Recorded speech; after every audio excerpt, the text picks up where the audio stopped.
Good evening. മലയാള മനോരമയും കേരള സംസ്ഥാന സർക്കാരിന്റെ തൊഴിൽ ഡിപ്പാർട്ട്മെന്റ് സ്ഥാപനമായ ഒഡേപ്പക്കും ചേർന്ന് നടത്തുന്ന വിദേശ പഠന സാധ്യതകളും അവിടെ ശ്രദ്ധിക്കേണ്ട കാര്യങ്ങളെക്കുറിച്ചുള്ള ഈ വെബിനാർ ആരംഭിക്കുകയാണ്. രജിസ്റ്റർ ചെയ്ത ഈ വെബിനാറിൽ പങ്കെടുക്കുന്ന നിങ്ങൾ ഓരോരുത്തരെയും മലയാള മനോരമയുടെ പേരിലും ഒഡേപ്പക്കിന്റെ പേരിലും ഈ വെബിനാറിലേക്ക് ഹാർദവമായി സ്വാഗതം ചെയ്യുകയാണ്. ഒഡേപ്പക്ക് നിങ്ങൾക്കറിയാവുന്ന പോലെ സംസ്ഥാന ഗവൺമെന്റിന്റെ വിദേശ തൊഴിൽ സാധ്യതകൾ, അവിടെ ഉപരിപഠന സാധ്യതകൾ, അതുപോലെ അവിടെ ശ്രദ്ധിക്കേണ്ട കാര്യങ്ങളെ കുറിച്ച് ഗൈഡ്ലൈൻ ചെയ്യുന്നതിന് വേണ്ടി തുടങ്ങിയിരിക്കുന്ന 40 വർഷം മുമ്പ് പറയുന്ന സ്ഥാപനമാണ്. സർക്കാർ മേഖലയിലുള്ള ഒരു ആദ്യ സ്ഥാപനം എന്ന് വേണമെങ്കിൽ തന്നെ ഇതിനെക്കുറിച്ച് പറയാം. അതിന്റെ MD ശ്രീ അനൂപ് സാർ എന്നിവർ എത്തിച്ചേർന്നിട്ടുണ്ട്. അദ്ദേഹം നിങ്ങളോട് സംസാരിക്കും. ഒപ്പം നമുക്ക് കരിയർ കൺസൾട്ടന്റ് ആയിട്ട് ശ്രീ സജിത് സോം സാർ എത്തിച്ചേർന്നുണ്ട്. നമുക്ക് അദ്ദേഹത്തിനെ കുറിച്ചും കൂടുതൽ പരിചയപ്പെടുത്തേണ്ട ആവശ്യമുണ്ടെന്ന് തോന്നുന്നില്ല. മലയാള മനോരമ ഉൾപ്പെടെ ഒട്ടേറെ പ്രസിദ്ധീകരണങ്ങളിൽ കരിയർ കൺസൾട്ടന്റ് കോളങ്ങൾ ചെയ്തു വരികയാണ് അദ്ദേഹം. ആദ്യം അദ്ദേഹം നിങ്ങളോട് ഈ തൊഴിൽ സാധ്യതകൾ, ഇപ്പോഴത്തെ കോവിഡാനന്തരം ഉള്ള പുതിയ മേഖലകൾ, നമുക്കറിയാം കോവിഡിന് മുമ്പുള്ള പല മേഖലകളും ഇന്നില്ല, അതുപോലെ കോവിഡിന് ശേഷം പുതിയ ഒട്ടേറെ മേഖലകൾ ഓപ്പൺ അപ്പ് ചെയ്തു വന്നിട്ടുണ്ട്. ഇത്തരം തുടങ്ങിയ കാര്യങ്ങൾ ശ്രീ സജിത് സോം സാർ സംസാരിക്കും. അതിനുശേഷം അനൂപ് സാറ് ഈ തൊഴിൽ മേഖലകളിൽ നിങ്ങൾ എടുക്കുമ്പോൾ നിങ്ങൾ ശ്രദ്ധിക്കേണ്ട കാര്യങ്ങൾ, അതുപോലെ ഏജൻസികളെ ബന്ധപ്പെടുമ്പോൾ ഉണ്ടാകുന്ന ചതിക്കുഴികൾ, ഒട്ടേറെ കാര്യങ്ങളെ കുറിച്ച് സംസാരിക്കും. അതിനുശേഷം നിങ്ങൾക്ക് ഇവർ പറഞ്ഞ കാര്യങ്ങളെ കുറിച്ച് ഏതെങ്കിലും സംശയങ്ങളുണ്ടെങ്കിൽ അത് ദൂരീകരിക്കാനുള്ള അവസരം കൂടി ഇതുണ്ടാവും. അങ്ങനെയാണ് ഈ വെബിനാർ നമ്മൾ പ്ലാൻ ചെയ്തിരിക്കുന്നത്. അനൂപ് സാറിനെയും സജിത് സോം സാറിനെയും നിങ്ങൾ ഓരോരുത്തരുടെ പേരിലും മനോരമ പേരിലും ഈ സെമിനാറിലേക്ക് ഹാർദവമായി സ്വാഗതം ആശംസിക്കുകയാണ്. ഒപ്പം ഈ വെബിനാർ നിങ്ങളുടെ ജീവിതത്തിൽ ഒരു പുതിയ വഴിത്തിരിവാനും ഒട്ടേറെ പുതിയ വിവരങ്ങൾ കിട്ടാനും നിങ്ങൾക്കൊരു നല്ല തീരുമാനങ്ങൾ എടുക്കാനും കഴിയട്ടെ എന്ന് ഞാൻ ആശംസിക്കുന്നു. നന്ദി. ഞാൻ ആദ്യമായി തന്നെ സജിത് സോം സാറിനോട് കരിയർ സംബന്ധമായ കാര്യങ്ങളെ കുറിച്ച് സംസാരിക്കാനായിട്ട് സജിത് സോം സാറിനെ ക്ഷണിക്കുന്നു. ഏറ്റവും ബഹുമാനപ്പെട്ട Malayala Manorama general manager Ramesh sir, അതുപോലെ ഒഡേപ്പിക്കിന്റെ മാനേജിംഗ് ഡയറക്ടർ അനൂപ് സർ, ഇത് കേട്ടുകൊണ്ടിരിക്കുന്ന കാണുന്ന എല്ലാ ഉദ്യോഗാർത്ഥികളെ, അതുപോലെ വിദ്യാർത്ഥികളെ, നിങ്ങളെല്ലാവരും ഇന്ന് പല വിദ്യാഭ്യാസ തലത്തിലുള്ളവരാകാം, തൊഴിൽ അന്വേഷിക്കുന്നവരാകാം, അതല്ലെങ്കിൽ വിദ്യാഭ്യാസം നേടുന്നവരാകാം, നേടിക്കൊണ്ടിരിക്കുന്നവരാകാം. ഈ ഒരു വെബിനാർ അറ്റൻഡ് ചെയ്യുമ്പോൾ എനിക്ക് ഉറപ്പാണ് നിങ്ങൾ എല്ലാവരും വിദേശത്തേക്കുള്ള ഒരു തൊഴിൽ, വിദേശത്തേക്കുള്ള ഒരു ജീവിതത്തെ സ്വപ്നം കാണുന്നവരായിരിക്കും. അപ്പോൾ വിദേശത്തേക്കുള്ള നമ്മുടെ ഒരു ആഗ്രഹം, അല്ലെങ്കിൽ അതിലേക്ക് എത്തുക, അല്ലെങ്കിൽ പച്ച മലയാളത്തിൽ പറഞ്ഞാൽ ഒരു പ്രവാസി ആകുക എന്നത് മലയാളിയുടെ രക്തത്തിൽ തന്നെ ഉള്ളതാണ്. ഗൾഫ് രാജ്യങ്ങളിൽ തുടങ്ങിയിരുന്ന ഈ ഒരു പ്രവാസ ജീവിതം നമ്മുടെ സംസ്ഥാനത്തിനെ എത്രത്തോളം വളർത്തി എന്നുള്ളത് നമ്മുടെ ചുറ്റും നോക്കിയാൽ മതി.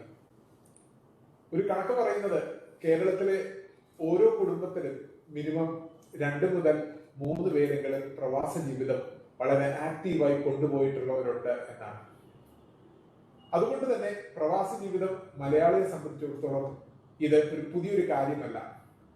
എന്നാൽ കാലഘട്ടത്തിനനുസരിച്ച് പ്രവാസ ജീവിതത്തിൽ ഇന്ന് പുതിയ തലങ്ങൾ, പുതിയ മേച്ചിൽ പുറങ്ങളിലേക്ക് മലയാളി എത്തുകയാണ്. എന്തുകൊണ്ട് നമ്മൾ പ്രവാസികളാകുന്നു, അതിന്റെ ഒരു കഥകളിലേക്ക് ഞാൻ പോകുന്നില്ല. നമ്മുടെ നാട്ടിൽ തൊഴിലില്ലായ്മയാണ് അല്ലെങ്കിൽ അങ്ങനെയാണ്, അങ്ങനത്തെ കാര്യങ്ങളിലേക്കൊന്നും ഞാൻ പോകാൻ ആഗ്രഹിക്കുന്നില്ല. കാരണം വിദേശത്തേക്ക് പോകുക അല്ലെങ്കിൽ അങ്ങോട്ടേക്ക് ഒരു തൊഴിൽ അന്വേഷിക്കുക എന്നത് ഈ നമ്മുടെ നാട്ടിൽ ജോലി ഇല്ലാത്തത് കൊണ്ട് മാത്രമല്ല, അതിന് പല പല കാരണങ്ങളുണ്ടാകാം. ഒരു രാജ്യത്തേക്ക് കുടിയേറാൻ ആഗ്രഹിക്കുന്നവരാകാം, അല്ലെങ്കിൽ ഒരു മികച്ച ടെക്നോളജിയിൽ വർക്ക് ചെയ്യാൻ ആഗ്രഹിക്കുന്നവരാകാം, തൊഴിൽ നിലവാരം വളർത്താൻ ആഗ്രഹിക്കുന്നവരാകാം. ഇങ്ങനെ പല പല കാരണങ്ങൾ ഉണ്ടാകാം നമ്മൾ വിദേശത്തേക്ക് പോകുമ്പോൾ. എന്നാൽ വിദേശത്തേക്ക് പോകുന്ന ഒരു കാര്യത്തെ പറ്റി ചിന്തിക്കുമ്പോൾ തന്നെ ഇത് വളരെ അട്രാക്റ്റീവ് ആയിട്ടുള്ള ഒരു മേഖലകളാണ്. വിദേശത്തിൽ ജോലി ചെയ്യുക, നമ്മുടെ നാട്ടിന്റെ ഒരു കറൻസിയുടെ എക്സ്ചേഞ്ച് റേറ്റ് നോക്കുന്നത് മുതൽ നമുക്ക് കിട്ടുന്ന ശമ്പളം എന്ന് പറയുന്നത് ഏത് തൊഴിൽ ചെയ്താലും നമ്മുടെ നാട്ടിൽ ആ തൊഴിൽ ചെയ്യുന്ന തൊഴിലിനെക്കാളും 4-5 ഇരട്ടി കിട്ടുന്ന തൊഴിലുകൾ വരെയുണ്ട്. അപ്പോൾ പ്രവാസികൾ ആകാം അല്ലെങ്കിൽ അങ്ങനത്തെ ഒരു തൊഴിൽ ചെയ്യാൻ എല്ലാവരും ആഗ്രഹിക്കുന്നതാണ്.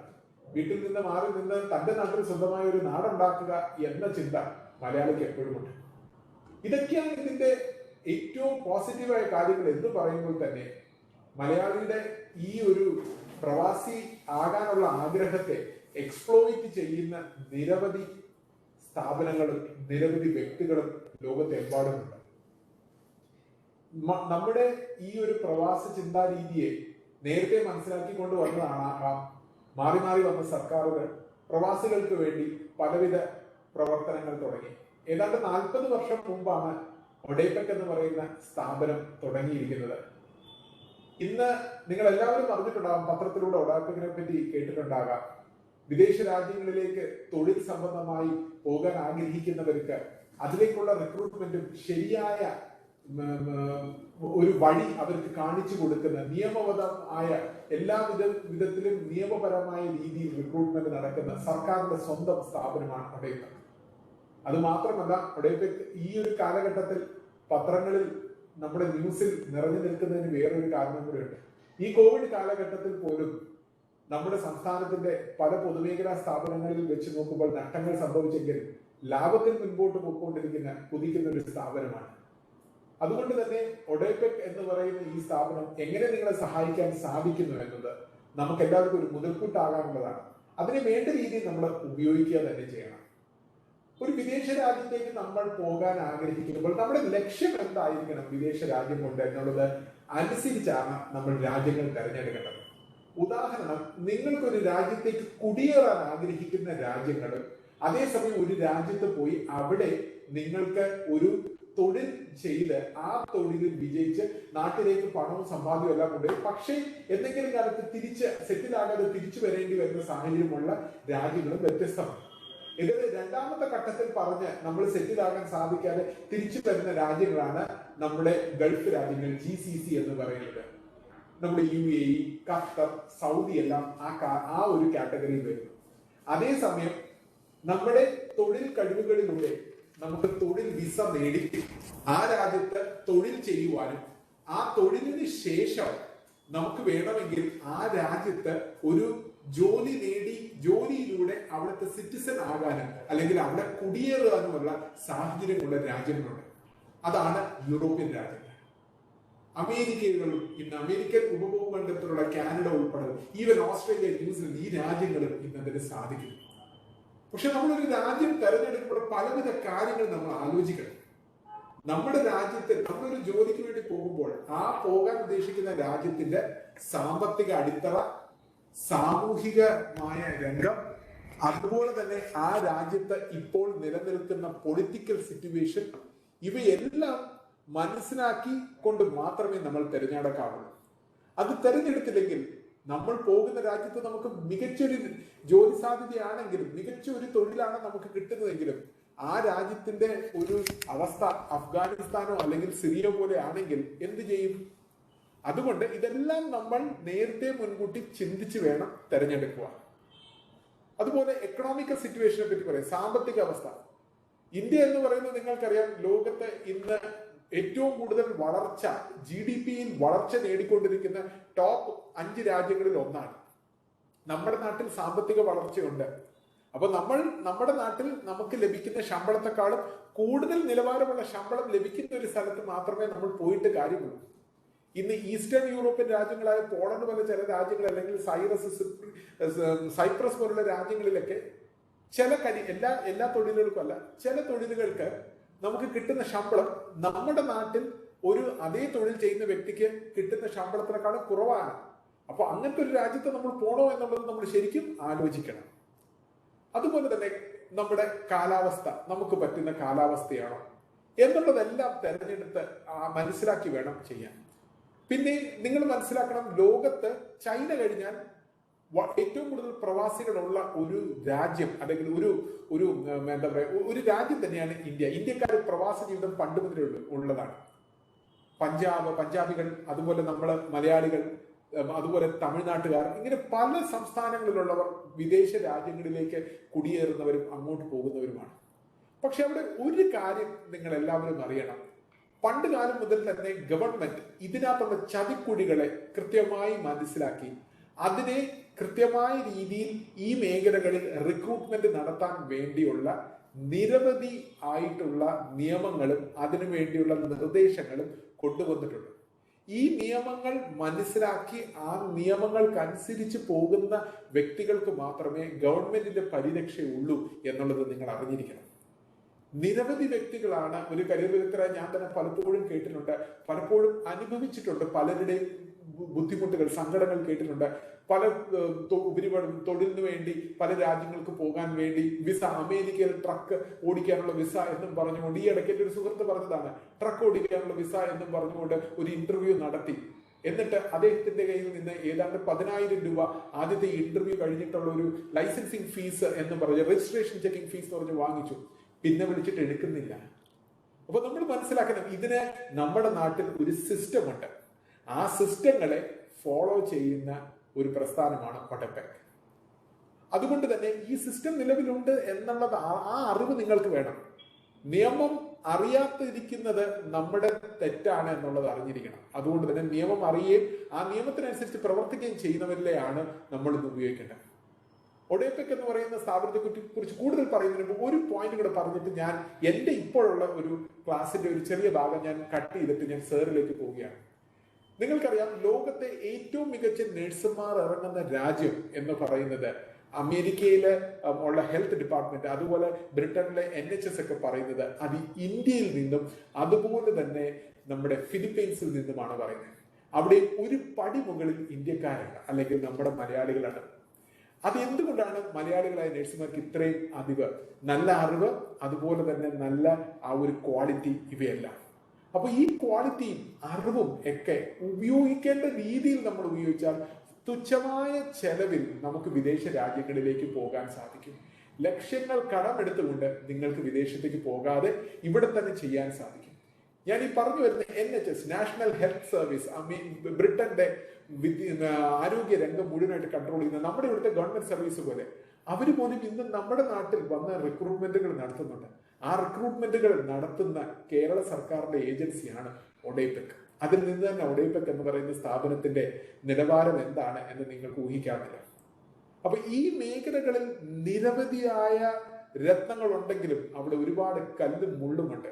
അതിനാൽ കുത്തിമുറിക്കപ്പെടാൻ നിങ്ങൾ ഇടവരരുതെങ്കിൽ ഇനി നമ്മുടെ ബഹുമാനനായ അനൂപ് സാർ, ഒഡെപെക്കിന്റെ MD, അദ്ദേഹം പറയുന്ന കാര്യങ്ങൾ ശ്രദ്ധിച്ച് കേൾക്കുക.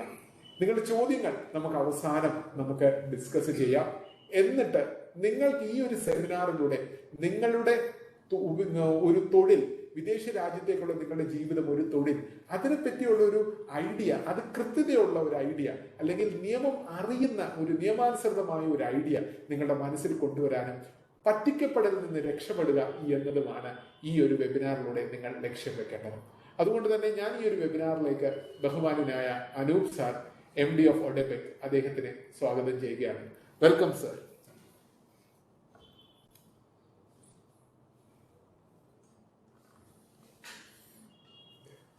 Thank you Saji's, thank you very much. എനിക്ക് തോന്നുന്നു ഒത്തിരി ആളുകൾ ഇത് കാണുന്നുണ്ട്. അപ്പോൾ ODEPCയെ പറ്റി ഒക്കെ സജിത്ത് ചെറുതായിട്ടൊന്ന് സംസാരിച്ചു. എന്തായാലും ഇപ്പോഴും ആളുകൾക്കൊരു ധാരണ ഉണ്ടാവും എന്താണ് ഈ ODEPC അല്ലെങ്കിൽ ഒഡെപെക് എന്ന ചുരുക്കനാമത്തിൽ അറിയപ്പെടുന്ന സ്ഥാപനം. 1977 കേരള ഗവൺമെന്റ് സ്ഥാപിച്ച റിക്രൂട്ട്മെന്റ് സ്ഥാപനമാണ് ODEPC. ഇന്ത്യയിലെ തന്നെ ആദ്യത്തെ ഗവൺമെന്റ് കൺട്രോൾഡ് റിക്രൂട്ട്മെന്റ് സ്ഥാപനമാണ് ODEPC. കേരള ഗവൺമെന്റിന്റെ തൊഴിൽ വകുപ്പിന്റെ കീഴിലാണ് ODEPC പ്രവർത്തിക്കുന്നത്. ഈ കഴിഞ്ഞ 44 വർഷത്തിനിടയ്ക്ക് 10,000-ത്തിലധികം ആളുകളെ വിവിധ രാജ്യങ്ങളിലേക്ക് ജോലിക്കായി അയക്കാനായിട്ട് ODEPCക്ക് സാധിച്ചിട്ടുണ്ട്. ഇപ്പോൾ അതില് കൂടുതലും നഴ്സസ് ഉണ്ട്, അതുപോലെ ഹെൽത്ത് കെയറിലുള്ള മറ്റുള്ള വിഭാഗങ്ങളുണ്ട്, പിന്നെ എല്ലാ മേഖലകളിലും, അത് ഇൻക്ലൂഡിങ് നമ്മുടെ ഹൗസ് മെയ്ഡ്സ് അടക്കം എല്ലാം ഇതിനകത്തേക്ക് പോയിട്ടുണ്ട്, ODEPC വഴി പോയിട്ടുണ്ട്.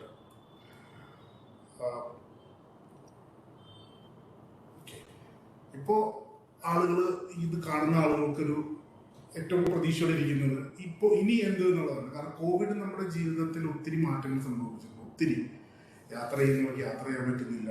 ഒത്തിരി ആളുകൾ വിദേശ രാജ്യങ്ങൾ തിരിച്ചു വന്നിട്ട് ഏകദേശം ഒരു 10-12 ലക്ഷത്തോളം ആളുകൾ ഇവിടെ സ്റ്റക്കായിട്ടുണ്ട്. അവർക്ക് തിരിച്ചു പോകാനായിട്ട് സാധിക്കുന്നില്ല. അതിന്റെ ഒരു പ്രധാനപ്പെട്ട കാരണം നമ്മൾ പോകുന്ന രാജ്യങ്ങളിലേക്കുള്ള വിമാനങ്ങൾക്കുള്ള അനുമതി ലഭ്യമാകാത്തതുകൊണ്ടാണ്. കൂടുതൽ ആളുകൾ ജോലി ചെയ്യുന്നത് ഗൾഫ് രാജ്യങ്ങളിലാണ്. എൻ്റെ അറിവ് ശരിയാണെങ്കിൽ ഒരു 10 ലക്ഷത്തോളം ആളുകൾ, മലയാളികൾ UAE തന്നെയുണ്ട്. കാരണം നമ്മളുടെയൊക്കെ ആദ്യം ഗൾഫ് എന്ന് പറയുമ്പോൾ എല്ലാവരും മനസ്സിലേക്ക് വരുന്നൊരു സ്ഥലം ദുബായിയാണ്. പണ്ട് എൻ്റെയൊക്കെ ചെറുപ്പത്തിലെ എപ്പോഴാണെങ്കിലും എവിടെ ജോലി ദുബായിലാണ്. അതിപ്പോ ഖത്തറിലാണ്, ഒമാനിലാണ്, സൗദിയിലാണ്, അല്ലെങ്കിൽ ബഹറിലാണെങ്കിൽ കൂടി ജോലി മോൻ ദുബായിലാണെന്ന് പറയുന്ന ഒരു കാലഘട്ടം ഉണ്ടായിരുന്നു. ഇന്നിപ്പോൾ അതിൽ നിന്നൊക്കെ ഒത്തിരി മാറ്റങ്ങൾ സംഭവിക്കുന്നുണ്ട്. ആളുകൾ കൂടുതലും യൂറോപ്യൻ രാജ്യങ്ങളിലേക്ക് മൈഗ്രേറ്റ് ചെയ്യുന്നുണ്ട്. അതുപോലെ തന്നെ ഇപ്പോൾ ഏറ്റവും കൂടുതൽ ബൂമിംഗ് ആയിട്ട് വരുന്നത് ആഫ്രിക്കൻ രാജ്യങ്ങളാണ്. ഇപ്പോൾ ODPC തന്നെ ആഫ്രിക്കയിലുള്ള ബോട്സ്വാന എന്ന് പറയുന്ന രാജ്യത്തേക്ക് ആളുകൾ റിപ്പോർട്ട് ചെയ്യുന്നുണ്ട്. അപ്പോൾ ബോട്സ്വാനയുടെ ഒരു പ്രൈവറ്റ് സ്ഥാപനത്തിലേക്ക് ചെയ്യുന്നുണ്ട്. ഇപ്പോൾ ബോട്സ്വാന ഗവൺമെന്റ് തന്നെ നമ്മൾ അപ്രോച്ച് ചെയ്യണം അവിടേക്ക് ആളുകൾ ആവശ്യമുണ്ട്.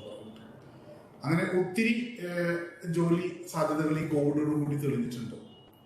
അതിൽ പ്രധാനമായിട്ടും ഇപ്പൊ ട്രാവൽ ചെയ്യാൻ സാധിക്കുന്നത്, വിദേശ രാജ്യങ്ങളിലേക്ക് പോകാൻ സാധിക്കുന്നത് ഹെൽത്ത് കെയർ പ്രൊഫഷണൽസിന് മാത്രമാണ്. കാരണം കോവിഡ് വന്നപ്പോഴത്തേക്കും ലോകത്തിന് മുഴുവൻ മനസ്സിലായി, ഒരു US ആണെങ്കിലും അല്ലെങ്കിൽ നമ്മളൊക്കെ ആയുധങ്ങൾ കൊണ്ട് അല്ലെങ്കിൽ ഏറ്റവും കൂടുതൽ മുൻപന്തിയിൽ നിൽക്കുന്ന രാജ്യങ്ങളെന്ന് നമ്മൾ വിചാരിച്ചിരുന്ന ആളുകൾക്ക് പോലും ഒത്തിരി പട്ടാളക്കാരും ആറ്റം ബോംബ് പോലുള്ള എല്ലാ ഫെസിലിറ്റീസുള്ള ആളുകൾക്ക് പോലും ഈ കോവിഡ് വന്നതുകൂടി അവരെല്ലാവരും തകർന്നു. ഇപ്പൊ എല്ലാവർക്കും മനസ്സിലായി ഇന്ന് ലോകത്തിന് ആവശ്യം ഹെൽത്ത് കെയർ, ആരോഗ്യ പ്രവർത്തകരെന്നുള്ളത്. അപ്പോൾ ഏറ്റവും ക്വാളിറ്റിയുള്ള ആരോഗ്യ പ്രവർത്തകർ കേരളത്തിൽ നിന്നാണെന്നുള്ളത് സജിത്ത് ഓൾറെഡി ഇവിടെ പറഞ്ഞതാണ്. അത് കറക്റ്റാണ്. കാരണം കേരളത്തിലുള്ള നഴ്സസ് അവർക്ക് നല്ലപോലെ ഹാൻഡ്സ് ഓൺ ട്രെയിനിങ് കിട്ടി. ഒരു സാഹചര്യം, ഒരു ലൈഫ് സേവിങ് സിറ്റുവേഷൻ വന്നു കഴിഞ്ഞാൽ അവർ എന്ത് ചെയ്യണമെന്ന് അവർക്ക് നന്നായിട്ട് അറിയാം. അവർ മറ്റൊന്നും ആലോചിക്കില്ല, രോഗിനെ എങ്ങനെ രക്ഷിക്കണമെന്ന് മാത്രമേ ആലോചിക്കത്തുള്ളൂ. അതുകൊണ്ടാണ് കേരളത്തിലുള്ള നഴ്സസിനകത്ത് ഡിമാൻഡ് വരുന്നത്. അതുപോലെ തന്നെ മറ്റുള്ള ഒത്തിരി മേഖലകളിൽ നമ്മളിപ്പോൾ കുവൈറ്റിലേക്ക് ഒരു സെക്യൂരിറ്റി ഗാർഡിന് ഇന്റർവ്യൂ നടത്തിയിരുന്നു, ഒരു 175 സെക്യൂരിറ്റി ഗാർഡ്സിനെ. ബട്ട് അൺഫോർച്ചുനേറ്റ്ലി ഫ്ലൈറ്റ് ഓപ്പൺ ആവാത്തത് കൊണ്ട് അവർക്ക് ആർക്കും പോകാൻ കഴിഞ്ഞില്ല. പിന്നെ ആ കമ്പനി മറ്റൊരു രാജ്യത്തു നിന്ന് ആൾക്കാർ എടുക്കേണ്ടി വന്നു. അവർക്കും കേരളത്തിൽ നിന്നുള്ള ആളുകളെയായിരുന്നു താല്പര്യം. അതുപോലെ എല്ലാ മേഖലകളിലേക്കും ഇപ്പോൾ ഓപ്പണിംഗ് വരുന്നുണ്ട്. പിന്നെ ODPCയുടെ മറ്റൊരു മേഖല എന്ന് പറഞ്ഞു കഴിഞ്ഞാൽ നമ്മൾ ഈ കോവിഡ് വന്നതിന് ശേഷം ഒത്തിരി കുട്ടികൾ വിദേശ രാജ്യങ്ങളിൽ കുടുങ്ങിപ്പോയി നിങ്ങൾക്ക് എല്ലാവർക്കും അറിയാം. അതായത് പഠിക്കാൻ വേണ്ടിയിട്ട് ചൈന അടക്കമുള്ള രാജ്യങ്ങൾ, ചൈന അതുപോലെ തന്നെ എല്ലാ യൂറോപ്യൻ രാജ്യങ്ങളും, മാൾഡോവ, ജർമ്മനി, ഓസ്ട്രേലിയ, ന്യൂസിലൻഡ് തുടങ്ങിയ എല്ലാ യൂറോപ്യൻ രാജ്യങ്ങളിലും ഒത്തിരി കുട്ടികൾ പഠിക്കാൻ പോയി അവിടെ കുടുങ്ങിയിട്ടുണ്ട്. അങ്ങനെ ഒരു കൺസെപ്റ്റ് വന്നപ്പോഴാണ് ഞങ്ങളുടെ മുൻ ചെയർമാനായിരുന്ന ശശിധരൻ സാറിനോട് ഇങ്ങനെ പറഞ്ഞു, നമുക്ക് സ്റ്റഡി അബ്രോഡ് ഇതിനെ പറ്റി തിങ്ക് ചെയ്താൽ എന്താണെന്നുള്ളത്. ആ ഒരു ആശയത്തിൽ നിന്നാണ് നമ്മൾ വിദേശത്തുള്ള പഠനത്തെ പറ്റി കൂടുതൽ കാര്യങ്ങൾ അന്വേഷിക്കാൻ തുടങ്ങിയത്. അപ്പോൾ പഠിച്ചാൽ മാത്രം പോരല്ലോ, പഠിക്കുമ്പോൾ ജോലിയും കൂടെ വേണം.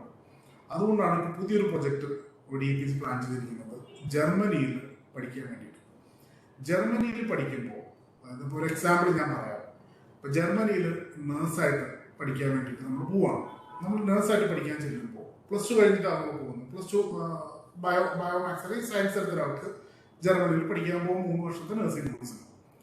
അങ്ങനെ പോകുമ്പോൾ ആദ്യത്തെ മാസം മുതൽ 1000 യൂറോ അവർക്ക് സ്റ്റേറ്റ്മെന്റ് കിട്ടും. അതായത് നമ്മൾ പഠിക്കാൻ ചെല്ലുമ്പോൾ നമുക്ക് ഇങ്ങോട്ട് പൈസ കിട്ടും. ആ ഒരു സ്കീമിനെ പറ്റി എനിക്കൊന്നും പല ആളുകൾക്കും അറിയത്തില്ല. കാരണം നമ്മൾ പഠിക്കുമ്പോൾ നമ്മൾ ഫീസ് കൊടുത്താണ് പഠിക്കുന്നത്. പല രാജ്യങ്ങളും ഒത്തിരി ഫീസ്. അപ്പോൾ UK അല്ലെങ്കിൽ ഓസ്ട്രേലിയയിൽ നമ്മളൊരു നഴ്സിംഗ് പഠിക്കാൻ പോവുകയാണെങ്കിൽ മിനിമം ഒരു ഫീസ് സ്ട്രക്ചർ എന്ന് പറയുന്നത് 4 വർഷത്തേക്ക് ഒരു 26 to 32 lakhs വരും ഫീസ് മാത്രം. പിന്നെ അനന്തരം ഒരു 15-20 lakhs ഒരു ലിവിംഗ് കോസ്റ്റ് വരും. അങ്ങനെ 4 വർഷത്തേക്ക് നമുക്കൊരു 35 to 50 lakhs ആണ് ഒരു നഴ്സിംഗ് കോഴ്സ് പഠിക്കാൻ UK, ഓസ്ട്രേലിയ, ന്യൂസിലൻഡ് മുതലായ രാജ്യങ്ങൾ വേണ്ടത്. പക്ഷെ ജർമ്മനിയിൽ പഠിക്കാൻ പോകുമ്പോൾ ആളുകൾക്ക് പണം നമുക്ക് നമ്മുടെ കയ്യിലേക്ക് പണം കിട്ടും. ഞാനതിൻ്റെ ഒരു കാൽക്കുലേഷൻ ജസ്റ്റ് ഒരു ഫിഗർ പറയാൻ പറ്റും. ഒരു 100-150 യൂറോ ഫുഡിന് വരും. ഒരു 300 യൂറോയോളം മാസം അവർക്കൊരു താമസത്തിന് വരുന്ന വിചാരിക്കാം. അങ്ങനെ അവർക്കൊരു മാക്സിമം ചിലവ് 500 യൂറോ വരും. ബാക്കി 500 യൂറോ, അതായത് ഏകദേശം 50,000 രൂപയോളം അവർക്ക് പോക്കറ്റ് മണിയായിട്ട് കിട്ടും. അതായത് നമുക്ക് പഠിക്കുകയും ചെയ്യാം, നമുക്ക് ആ പഠിച്ചു തീരുമ്പോൾ നമ്മുടെ കയ്യിൽ നല്ലൊരു സംഖ്യ വരുന്നത് മാത്രമല്ല ജർമ്മനിയിൽ എഡ്യൂക്കേഷൻ ഫ്രീ ആണ്. ജർമ്മനിയിൽ പൈസ എന്ത് കൊടുക്കണം. കടമ്പ എന്താണ് ഏറ്റവും കൂടുതൽ നമ്മൾ ബുദ്ധിമുട്ടാൻ പോകുന്ന ഒരു കാര്യം എന്ന് പറഞ്ഞു കഴിഞ്ഞാൽ നമുക്ക് ലാംഗ്വേജ്. ഇപ്പോൾ ഇംഗ്ലീഷ് മാത്രമല്ല, ലോകം മുഴുവൻ യൂറോപ്യൻ രാജ്യങ്ങളിൽ ജർമ്മനിയിൽ ചെന്ന് ജർമ്മൻ സംസാരിക്കണം, ബെൽജിയത്തിലേക്ക് ചെന്ന് കഴിഞ്ഞാൽ ഡച്ച് സംസാരിക്കണം. അത് പല പ്രവിശ്യകളുണ്ട് ബെൽജിയത്തിൽ. ഇപ്പോൾ ഫ്ലാൻഡേഴ്സ് ഏരിയയിൽ, ഫ്ലെമിഷ് ഏരിയയിൽ ചെന്ന് കഴിഞ്ഞാൽ അവിടെ നമ്മൾ ഡച്ച് ആയിരിക്കും സംസാരിക്കുന്നത്. മറ്റൊരു ഏരിയ ബെൽജിയത്തിൽ മറ്റൊരു പാർട്ടി ചെല്ലുവാണെങ്കിൽ അവിടെ ചിലപ്പോൾ ഫ്രഞ്ച് ആയിരിക്കും സംസാരിക്കുന്നത്. അപ്പോൾ അപ്പോൾ നമ്മൾ ഇന്ത്യയിൽ വരുമ്പോൾ കേരളത്തിൽ മലയാളം, തമിഴ്നാട്ടിൽ തമിഴ്, അതേപോലെ തന്നെ. അപ്പോൾ അതാത് ഫ്രാൻസിൽ ചെല്ലുമ്പോഴത്തേക്കും ഫ്രഞ്ച് സംസാരിക്കേണ്ടി വരും, നെതർലൻഡ്സിലാണെങ്കിൽ ഡച്ച് സംസാരിക്കേണ്ടി വരും. അതുകൊണ്ട് നമ്മൾ ഇംഗ്ലീഷ് ഭാഷ പഠിക്കുന്നത് ആവശ്യമാണ്. അതുപോലെ തന്നെ മറ്റുള്ള വിദേശ ഭാഷ കൂടെ പഠിപ്പിക്കാനുള്ളൊരു ശ്രമമാണ് കൊടയപ്പേക്ക് തുടങ്ങിയിരിക്കുന്നത്. അപ്പോൾ +2 അല്ലെങ്കിൽ +1 പഠിക്കുന്ന കുട്ടികളെ ഈ നേഴ്സാകാൻ വിദേശത്ത് പോയി നേഴ്സായിട്ട് പഠിക്കണമെന്ന് ആഗ്രഹമാണ്. നേഴ്സ് മാത്രമല്ല പല പ്രൊഫഷൻസ് ഉണ്ട്. അതിനെപ്പറ്റി കൂടുതൽ ഡീറ്റെയിൽസ് ഒക്കെ നിങ്ങൾക്ക് ഞങ്ങളുടെ വെബ്സൈറ്റിൽ കയറി അറിയാൻ പറ്റും. അപ്പം എല്ലാം എനിക്കിവിടെ പറയാൻ പറ്റാത്തതുകൊണ്ടാണ്. 10-60ഓളം പ്രൊഫഷൻസ് ഉണ്ട്. അവർക്കെല്ലാം ഈ സ്റ്റൈഫൻഡ് കിട്ടുന്നതാണ്. അതായത് 700 യൂറോ മുതൽ 1200 യൂറോ വരെ സ്റ്റൈഫൻഡ് കിട്ടി നിങ്ങൾക്ക് പഠിക്കാൻ പറ്റും. അങ്ങനെ ഒരുപാട് പ്രൊഫഷൻസ് ഉണ്ട്. അപ്പോൾ ഞങ്ങൾ +2 അല്ലെങ്കിൽ +1 പഠിക്കുന്ന കുട്ടികൾക്കാണ് ഇത് കൂടുതലും കൊടുക്കുന്നത്. അപ്പോൾ അവർക്ക് ലാംഗ്വേജ് സ്റ്റഡി ഏകദേശം 1 വർഷത്തോളം പിടിക്കും ഈ ലാംഗ്വേജ് പഠിക്കാനായിട്ട്. അത് ഭൂരിഭാഗവും നമ്മൾ ഫ്രീ ആയിട്ട് ചെയ്യാനാണ് പ്ലാൻ ചെയ്യുന്നത്. നോർമലി ഒരു ലാംഗ്വേജ് പഠിക്കാനായിട്ട് 1.5 ലക്ഷം രൂപ ചിലവുണ്ട്. പക്ഷേ ODPC അത് ഫ്രീ, മറ്റുള്ള അവിടെയുള്ള ഗവൺമെൻറ് ആൾക്കാരായിട്ടും അതുപോലെ തന്നെയുള്ള ഏജൻസികളൊക്കെ ആയിട്ട് എഗ്രിമെൻറ്റും ടൈപ്പൊക്കെ ചെയ്ത് കുട്ടികൾക്കത് പൂർണ്ണമായിട്ടും ഫ്രീ ആക്കാനാണ് പ്ലാൻ ചെയ്യുന്നത്. അപ്പോൾ സ്റ്റഡി അബ്രോഡ്, ഇനി കുട്ടികൾക്ക് വിദേശത്ത് പോയി പഠിക്കാനുള്ള ഒരു സ്വപ്നം സാധാരണക്കാർ, നമ്മൾ ഉദ്ദേശിക്കുന്ന സാധാരണക്കാർക്കാണ്. പണ്ടൊക്കെ എൻ്റെയൊക്കെ ചെറുപ്പത്തിൽ പൈസ ഉള്ള ആൾക്കാർക്ക് മാത്രമേ വിദേശത്ത് പോകാൻ പറ്റൂ. കാരണം ഇങ്ങനെ പോയാൽ ഈ പറയുന്ന 20-25 ലക്ഷം രൂപ വേണം. നമുക്കതൊന്നും ഒരിക്കലും ചിന്തിക്കാൻ പറ്റാത്തൊരു എമൗണ്ടാണ്. അപ്പോൾ ODPC വഴി നിങ്ങൾ സാധാരണക്കാരിലായിട്ടുള്ള ആൾക്കാർക്ക് വിദേശ പഠനം സാധ്യമാക്കുക എന്നുള്ളതാണ് ഞങ്ങളുടെ പുതിയ ഒരു പ്രൊജക്റ്റിൻ്റെ ലക്ഷ്യം. അതുപോലെ റിക്രൂട്ട്മെന്റിനെ പറ്റി പറയുകയാണെങ്കിൽ ഇപ്പോൾ ധാരാളം ഓപ്പണിംഗ് വരുന്നുണ്ട്. ഇപ്പോൾ ഞാൻ പറഞ്ഞത് ട്രാവൽ ചെയ്യുന്നത് മുഴുവൻ നഴ്സസ് ആയതുകൊണ്ട് എല്ലാ രാജ്യങ്ങളിലേക്കും, മിഡിൽ ഈസ്റ്റിലുണ്ട്, UK അതുപോലെ ബെൽജിയത്തിലേക്ക് ആൾ പോകുന്നുണ്ട്. ബെൽജിയത്തിലേക്ക് പോകാനായിട്ട് ആ നഴ്സസിനെ അവിടെ നിന്നുള്ള ബെൽജിയത്തിൽ നിന്നുള്ളൊരു ഫാക്കൽറ്റി വന്ന് ട്രെയിനിങ് കൊടുക്കുന്നുണ്ട്. ഡച്ച് ഭാഷ പഠിപ്പിച്ച് അത് കംപ്ലീറ്റ്ലി ഫ്രീ ആയിട്ടാണ് പഠിപ്പിക്കുന്നത്. അവർ പഠിക്കുമ്പോൾ ഫ്രീ എന്ന് മാത്രമല്ല, ആ പഠിക്കുന്ന കുട്ടികൾക്ക് 6 മാസത്തേക്ക് 11,000 രൂപ വെച്ച് സ്റ്റൈഫൻഡും കൊടുക്കുന്നുണ്ട്. അപ്പോൾ 1 രൂപ മുടക്കാതെ ഈ കുട്ടികൾക്ക് ഒരു യൂറോപ്യൻ രാജ്യത്ത് പോയി ജോലി ചെയ്യാം, അവിടുത്തെ സിറ്റിസൺഷിപ്പും കിട്ടും. ഇപ്പം നിങ്ങൾ കാണുന്ന പലപ്പോഴും ഫേക്ക് ഏജൻസികളാണ്. അതായത് ഏറ്റവും കൂടുതൽ ആളുകൾക്ക് പറ്റിപ്പോകുന്നതാണ്. ഏതെങ്കിലും പത്രത്തിലോ ഫേസ്ബുക്കിലോ ഏറ്റവും കൂടുതൽ സോഷ്യൽ മീഡിയയിലാണ് നിങ്ങളുടെ സ്വപ്ന ജോലി സാക്ഷാത്കരിക്കും എന്നും പറഞ്ഞ് കുറേ എന്താ പറയുക യൂറോപ്പിലെ ആൾക്കാരെ പടമൊക്കെ വെച്ച് കുറച്ച് വീടിൻ്റെ പടമൊക്കെ ഇട്ട് നമ്മളങ്ങോട്ട് മോഹിപ്പിക്കും. എന്നിട്ട് 4-5 ലക്ഷം രൂപ മേടിക്കും. അങ്ങനെ ഒത്തിരി ഫേക്ക് ഏജൻസികളുണ്ട്. ഒരു കാര്യം എല്ലാവരും മനസ്സിലാക്കണം, എൻ്റെ എല്ലാ സെമിനാർസിലും ഞാൻ പറയാറുണ്ട്, ഇന്ത്യ ഗവൺമെൻറ് ഒരു റിക്രൂട്ട്മെന്റ് ഫീസ് ഫിക്സ് ചെയ്തിട്ടുണ്ട്. 30,000 രൂപ പ്ലസ് ടാക്സ്, അതായത് GST വരുന്നുണ്ടോ ഇല്ലാതെ 30,000 രൂപ പ്ലസ് GST വരുമ്പോൾ 35,700 രൂപ, 35,700 ഇന്ത്യൻ രൂപ. ഈ ഇത്ര പണം മാത്രമേ ഒരു റിക്രൂട്ട്മെന്റ് ഏജന്റിന് ഗവൺമെന്റ് ആണെങ്കിലും പ്രൈവറ്റ് ആണെങ്കിലും വാങ്ങാൻ പാടുള്ളൂ. ഇതാണ് നിയമം. പക്ഷെ ആരും അത് ഫോളോ ചെയ്യാറില്ല. കാരണം ഇവരാരും നിങ്ങളോട് പറയും ഓക്കെ അവിടെ വിസ ചാർജ്, ആ ചാർജ്, ഈ ചാർജ്. ഗൾഫ് കൺട്രീസിലെല്ലാം വിസ ഫ്രീ ആണ്. നമ്മൾ പോകുന്ന UAE-യിലാണെങ്കിലും സൗദിയിലാണെങ്കിലും അതുപോലെ ഖത്തർ, ഒമാൻ എല്ലായിടത്തും വിസ ഫ്രീ ആയിട്ടാണ് ഒരു 90% എംപ്ലോയീസ് കൊടുക്കുന്നത്. നല്ല എംപ്ലോയർ, ഒരു മിനിസ്ട്രി ആണെങ്കിലും അല്ലെങ്കിൽ നല്ലൊരു ഇപ്പോൾ ഗൾഫിലൊക്കെ ദുബായ് UAE-യിലൊക്കെ മേജർ ഹെൽത്ത് കെയർ എന്ന് പറയുന്നത് ആശ ഗ്രൂപ്പും VPS ഗ്രൂപ്പൊക്കെയാണ്. ഇപ്പോൾ VPS ഗ്രൂപ്പിലേക്കൊക്കെ ഞങ്ങൾ ധാരാളം റിക്രൂട്ട്മെന്റ് ചെയ്യുന്നുണ്ട്. അപ്പോൾ അവരെല്ലാം വിസ ഫ്രീ ആണ്. ഓൾമോസ്റ്റ് എല്ലാം അവർ കംപ്ലീറ്റ്ലി ഫ്രീ ആയിട്ടാണ് കൊടുക്കുന്നത്. അപ്പോൾ നല്ല നല്ല എംപ്ലോയേഴ്സ് ആരും എംപ്ലോയിയുടെ കയ്യിൽ നിന്ന് 1 രൂപ പോലും വാങ്ങത്തില്ല. അപ്പോൾ ഈ വിസയുടെ പേരിലൊക്കെയാണ് കൂടുതൽ ഇവർ പറയുന്ന കുറേ ടെർമിനോളജികളുണ്ട്. ഇതിനകത്ത് യൂസ് ചെയ്യുന്ന ടെർമിനോളജികൾ നമ്മളെ പറ്റിക്കാനായിട്ട് കുറേ ടെർമിനോളജികൾ യൂസ് ചെയ്യും. വിസ ചാർജസ്, സർചാർജ്, പിന്നെന്തുവാ ട്രാൻസാക്ഷൻ ചാർജ്, പിന്നെ സ്വിഫ്റ്റ് ചാർജ് എന്നൊക്കെ പറഞ്ഞ് നമ്മളെ വായിൽ കൊള്ളാത്ത കുറേ പേരൊക്കെ പറയും. ഇതൊക്കെ കേൾക്കുമ്പോഴത്തേക്കും സാധാരണ ഒരു മലയാളി സാധാ കുടുംബത്തിൽ നിന്ന് വരുന്ന അയാൾ പേടിച്ചു, ഇതിനൊക്കെ പൈസ കൊടുക്കേണ്ടി വരുമായിരിക്കും. അങ്ങനെ ചെറിയ എമൗണ്ട് വെച്ചിട്ടാണ് ഇവർ വാങ്ങുന്നത്. ഇപ്പൊ കോഡ് വന്നപ്പോഴത്തേക്കും ഒരു ലേറ്റസ്റ്റ് തരം പറ്റിയില്ല. പണ്ടുതൊട്ടേ ഉണ്ട്, ഇപ്പൊ അത് കൂടുതലായി. അതായത് ഓൺലൈൻ ജോബ്സ്. നമ്മളിപ്പോൾ ഒരുപാട് ആളുകൾക്ക് ജോലിയൊക്കെ പോയിട്ട് വീട്ടിലിരിക്കുന്നുണ്ട്. പലപ്പോഴും ഈ IT-യിലൊക്കെ ഉള്ള കുട്ടികൾക്കൊക്കെ ഒത്തിരി പേരെ ജോലി നഷ്ടപ്പെട്ടിട്ടുണ്ട്. അവർക്ക് നല്ല നല്ല സാലറിയൊക്കെ വാങ്ങിച്ചിട്ടിരുന്ന കുട്ടികൾ പെട്ടെന്ന് ജോലി പോയതോടുകൂടി അവർക്ക് അത് ബുദ്ധിമുട്ടായി. അപ്പോൾ ഈ ഓൺലൈൻ ജോബ് എന്ന് പറഞ്ഞിട്ട് അവരെ പറ്റിക്കുന്നുണ്ട്. ഞാനൊരു ഒരു എക്സാമ്പിൾ ഇവിടെ പറയാം. അതിനിടയ്ക്ക് എൻ്റെ ഒരു സ്ലൈഡ് കാണിച്ചു തരാം. അതായത് ടൈപ്പിംഗ് PDF ഡോക്യുമെന്റ് കൊടുക്കും.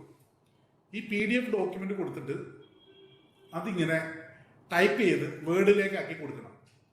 അപ്പോൾ ഒരു പേജിന് അവർ $ലെ പേജ് കൊടുക്കും. നമുക്ക് ഇന്ത്യൻ റുപ്പീസ് എന്ന് പറയുമ്പോഴത്തേക്കും അവർക്കൊരു ഇതാണ്. ഒരു കമ്പനി കൊടുത്തിരിക്കുന്ന ആ ഒരു സംഭവമാണിത്. ഒരു കസ്റ്റമർക്ക് ഒരു മെസ്സേജ് അയക്കും. എന്നിട്ട് അവരോട് പറയും നിങ്ങൾ രജിസ്റ്റർ ചെയ്യണം. അങ്ങനെ നമ്മൾ വളരെ പ്രൊഫഷണലായിട്ടാണ് അവർ അപ്രോച്ച് ചെയ്യുന്നത്. അപ്പോൾ നമ്മളോട് രജിസ്റ്റർ ചെയ്യാൻ പറയും. അങ്ങനെ നമ്മൾ രജിസ്റ്റർ ചെയ്ത് കഴിയുമ്പോഴത്തേക്കും നമുക്കൊരു ID കിട്ടും. ആ ID നമ്പറിലൂടെ വേണം നമ്മൾ അവരൊരു PDF നമുക്ക് അയച്ചു തരും. കുറച്ച് PDF ഡോക്യുമെന്റ്സ് അയച്ചു തരും. അതിനൊക്കെ ഒരു സോഫ്റ്റ്വെയർ ഒക്കെ ഉണ്ട്. നമുക്കങ്ങനെ വെറുതെ ഒരാൾ പൈസ തരാമെന്ന് പറയും. കേട്ടോ, ഈ കാണുന്നത് പേജസ് അത് ക്ലിയർ ആയിട്ട് കാണാൻ പറ്റുമെന്ന് എനിക്കറിയില്ല. ഒരു 149-150 പേജസ് ഉണ്ട്. അപ്പോൾ ഓരോ ദിവസവും നമ്മൾ പേജ് ടൈപ്പ് ചെയ്ത് കഴിയുമ്പോൾ ഈ ഗ്രാഫ് ഇങ്ങനെ കയറിക്കൊണ്ടേയിരിക്കും.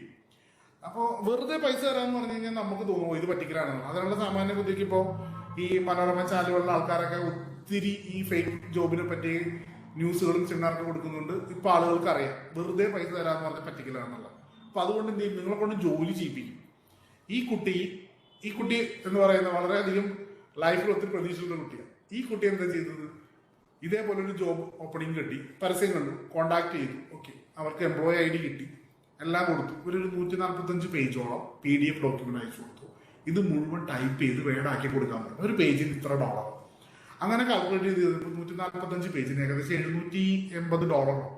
നമ്മുടെ ഇന്ത്യൻ റുപ്പീസ് ഒരു $61,000 വന്നു. കണ്ടോ, ഇങ്ങനെയുള്ള സ്റ്റെപ്പൊക്കെ തരും. റിസീവ്ഡ് യുവർ അക്കൗണ്ട് ഡീറ്റെയിൽസ് എല്ലാം കൊടുത്തിട്ടുണ്ടോ. $756 കൊടുത്തത്, ഏകദേശം 61,000 ഇന്ത്യൻ റുപ്പീസ് ആ കുട്ടിക്ക് ശമ്പളമായിട്ട് കിട്ടുന്നത്. ഓക്കെ, വളരെ നല്ല കാര്യം. നമുക്ക് അതിലൊന്നും യാതൊരു ആക്ഷേപമില്ല. ഇതെല്ലാം കഴിഞ്ഞിട്ട് ആളുടെ അക്കൗണ്ട് ഡീറ്റെയിൽസ് ഒക്കെ വാങ്ങി ഇതെല്ലാം ചെയ്തിട്ട് ഇവർ പറഞ്ഞു ഓക്കെ ഡോളർ മാറ്റാനായിട്ട് നിങ്ങൾക്ക് പറ്റുന്നില്ല. ഡോളർ മാറ്റണമെന്നുണ്ടെങ്കിൽ നിങ്ങളുടെ അക്കൗണ്ടിലേക്ക് ഇത്ര മിനിമം എമൗണ്ട് ഇത്ര വേണം. അതായത് ഞാനൊരു ഫോറിൻ എംപ്ലോയറാണ്, എനിക്ക് നിങ്ങൾക്ക് പൈസ അയച്ചു തരണമെങ്കിൽ നിങ്ങളുടെ അക്കൗണ്ടിൽ $1 പോലും വേണമെന്നില്ല. നിങ്ങൾക്കൊരു ബാങ്ക് അക്കൗണ്ട് ഉണ്ടാവണം, അക്കൗണ്ടിന്റെ ഡീറ്റെയിൽസ് വേണം, സ്വിഫ്റ്റ് കോഡ് അറിയണം, അല്ലെങ്കിൽ ബ്രാഞ്ച് നെയിം അറിയണം, അങ്ങനെ 1-2 കാര്യങ്ങൾ അറിഞ്ഞാൽ മതി. പക്ഷെ ഇവൻ പറയുന്നത് എന്താണെന്ന് വെച്ചാൽ നിങ്ങളൊരു $5,000 ഇവന്റെ അക്കൗണ്ടിലേക്ക് ഇട്ട് കൊടുക്കുക. ഈ പറയുന്ന ആഡിടെക് എന്ന് പറഞ്ഞ കമ്പനിയുടെ അക്കൗണ്ടിലേക്ക് ഇട്ട് കൊടുക്കുക. അത് ഇട്ട് കൊടുത്തു കഴിയുമ്പോഴത്തേക്കും നിങ്ങൾക്ക് ഇത്ര $60,000 വരും. ആ സമയത്താണ് ഈ കുട്ടി എന്നെ വിളിക്കുന്നത്. ഇത് ഇങ്ങനൊരു കാര്യമുണ്ട്, എന്താ ചെയ്യണം? അപ്പോഴേ ഞാൻ പറഞ്ഞു, കാരണം നമുക്ക് പൈസ സ്വീകരിക്കണമെങ്കിൽ ആ ഓപ്പോസിറ്റ് ആൾക്ക് പൈസ കൊടുക്കുന്ന കാര്യമില്ല. ഭാഗ്യത്തിന് ആ കുട്ടി ആ സമയത്ത് എന്നെ വിളിച്ചു. ഞാനത് ഫേക്കാണെന്ന് പറഞ്ഞു. പിന്നെ അതിന്റെ റിവ്യൂസ് എല്ലാം നോക്കി ഗൂഗിളിൽ നിങ്ങൾക്ക് കയറി നോക്കാം. അത് മുഴുവൻ തട്ടിപ്പാണ്. അത് കഴിഞ്ഞ് ഞാൻ $5,000 കൊടുക്കില്ല എന്നായപ്പോൾ $2,000 കൊടുക്കാൻ പറഞ്ഞു, പിന്നെ $1,000 കൊടുക്കാൻ പറഞ്ഞു. അങ്ങനെ പല എമൗണ്ടുകൾ ചോദിച്ചു. ആ കുട്ടിയുടെ ഭാഗ്യത്തിന് പൈസയൊന്നും പോയില്ല. പക്ഷെ 149 പേജ് ടൈപ്പ് ചെയ്യാനായിട്ട് ഏകദേശം ആ കുട്ടിക്ക് ഒത്തിരി ദിവസം പോയി. ഇത് ഈ കമ്പനിയുടെ റിവ്യൂസ് ആണ്, ഗൂഗിളിൽ നിന്ന് എടുത്തതാണ്. ഇതിനകത്ത് ഒത്തിരി ആളുകളെ പണം പോയിട്ടുണ്ട്. ഒത്തിരി പേര് ഇതവരെ $5,000 കൊടുത്തു വരും, $6,000 കൊടുത്തു വരും, $10,000 കൊടുത്തു വരും. അതായത് ഈ 150ഓളം പേജ് ടൈപ്പ് ചെയ്തവരുടെ സമയം പോയി എന്ന് മാത്രമല്ല ഇത്രയധികം പണം അവരുടെ കയ്യിൽ നിന്ന് നഷ്ടമായി. അപ്പോൾ നമ്മുടെ അവസ്ഥയെ ചൂഷണം ചെയ്യാനായിട്ട് ഇതിന്റെ പ്രധാന ഒരു കാര്യം എന്താണെന്ന് പറയുന്നത്, ഇത് ചെയ്യുന്ന ഒരു മലയാളിയാണ്. നമ്മൾ ഈ ഫോൺ നമ്പറിൽ കോൺടാക്ട് ചെയ്തപ്പോഴേ ഒരു മലയാളിയാണ് ഫോൺ എടുക്കുന്നത്. അപ്പൊ ഈ മലയാളിനെ പറ്റിക്കുന്നു പറയില്ല, അതൊരു കൺസെപ്റ്റാണ് ഇവിടെ നടന്നുകൊണ്ടിരിക്കുന്നത്. അക്കൗണ്ടുകളൊക്കെ ഏതെങ്കിലും ഹരിയാനയിലോ അല്ലെങ്കിൽ ജാർഖണ്ഡിലോ ഛത്തീസ്ഗഡിലേക്ക് ആയിരിക്കും. നമുക്കിട്ട് ട്രാക്ക് ചെയ്ത് പോകാനും പറ്റത്തില്ല. ആരും ഇതിന് പുറകെ പരാതിയായിട്ട് പോകത്തില്ല. അതുകൊണ്ടാണ് ചെറിയ എമൗണ്ട് പിടിച്ച് പറ്റിക്കുന്നത്. അപ്പോൾ അതുകൊണ്ട് നിങ്ങൾ എപ്പോഴും ശ്രദ്ധിക്കേണ്ട ഒരു കാര്യം, ഇങ്ങനെയുള്ള ജോബ് ഓപ്പണിങ് അല്ലെങ്കിൽ ഇങ്ങനെയുള്ളത് കാണുമ്പോഴത്തേക്കും നമ്മൾ അതിനെപ്പറ്റി ഒത്തിരി സ്റ്റഡി ചെയ്യണം. പല രീതിയിലാണ് പറ്റിക്കൽ വരും. ഞങ്ങളുടെ പേരിൽ വരെ പറ്റിക്കൽ വരാൻ ചാൻസ് ഉണ്ട്. അപ്പോൾ എപ്പോഴും ODPCയുടെ ഔദ്യോഗികമായ സൈറ്റിൽ കയറുക. ഞങ്ങളുടെ തന്നെ മറ്റൊരു കൗണ്ടർ പാർട്ടാണ് നോർക്കൊക്കെ നിങ്ങൾ ഒത്തിരി പേര് കേട്ടിട്ടുണ്ട്. ഇന്ത്യയിൽ തന്നെ 9 ഗവൺമെന്റ് ഏജൻസികളുണ്ട്. കേരളത്തിലാണ് അതിന്റെ 2 ആ 2 കേരളത്തിൽ വർക്ക് ചെയ്യുന്നത് കേരളത്തിലുള്ള ജനങ്ങൾക്ക് കൂടുതൽ ജോബ് ഓപ്പർച്യൂണിറ്റീസ് കിട്ടാനും ഇതേപോലുള്ള ഫേക്ക് ഏജൻസികളിൽ പോവാതിരിക്കാനും കൂടിയിട്ടാണ്. അപ്പോൾ ഒരു ജനറൽ വ്യൂ ഇതാണ്. പിന്നെ ഞാൻ പറഞ്ഞ ഫീസിന്റെ കാര്യം എല്ലാവരും ഓർത്തിരിക്കുക. 35,700 രൂപ, അതിൽ കൂടുതൽ $1 കൊടുക്കണ്ട.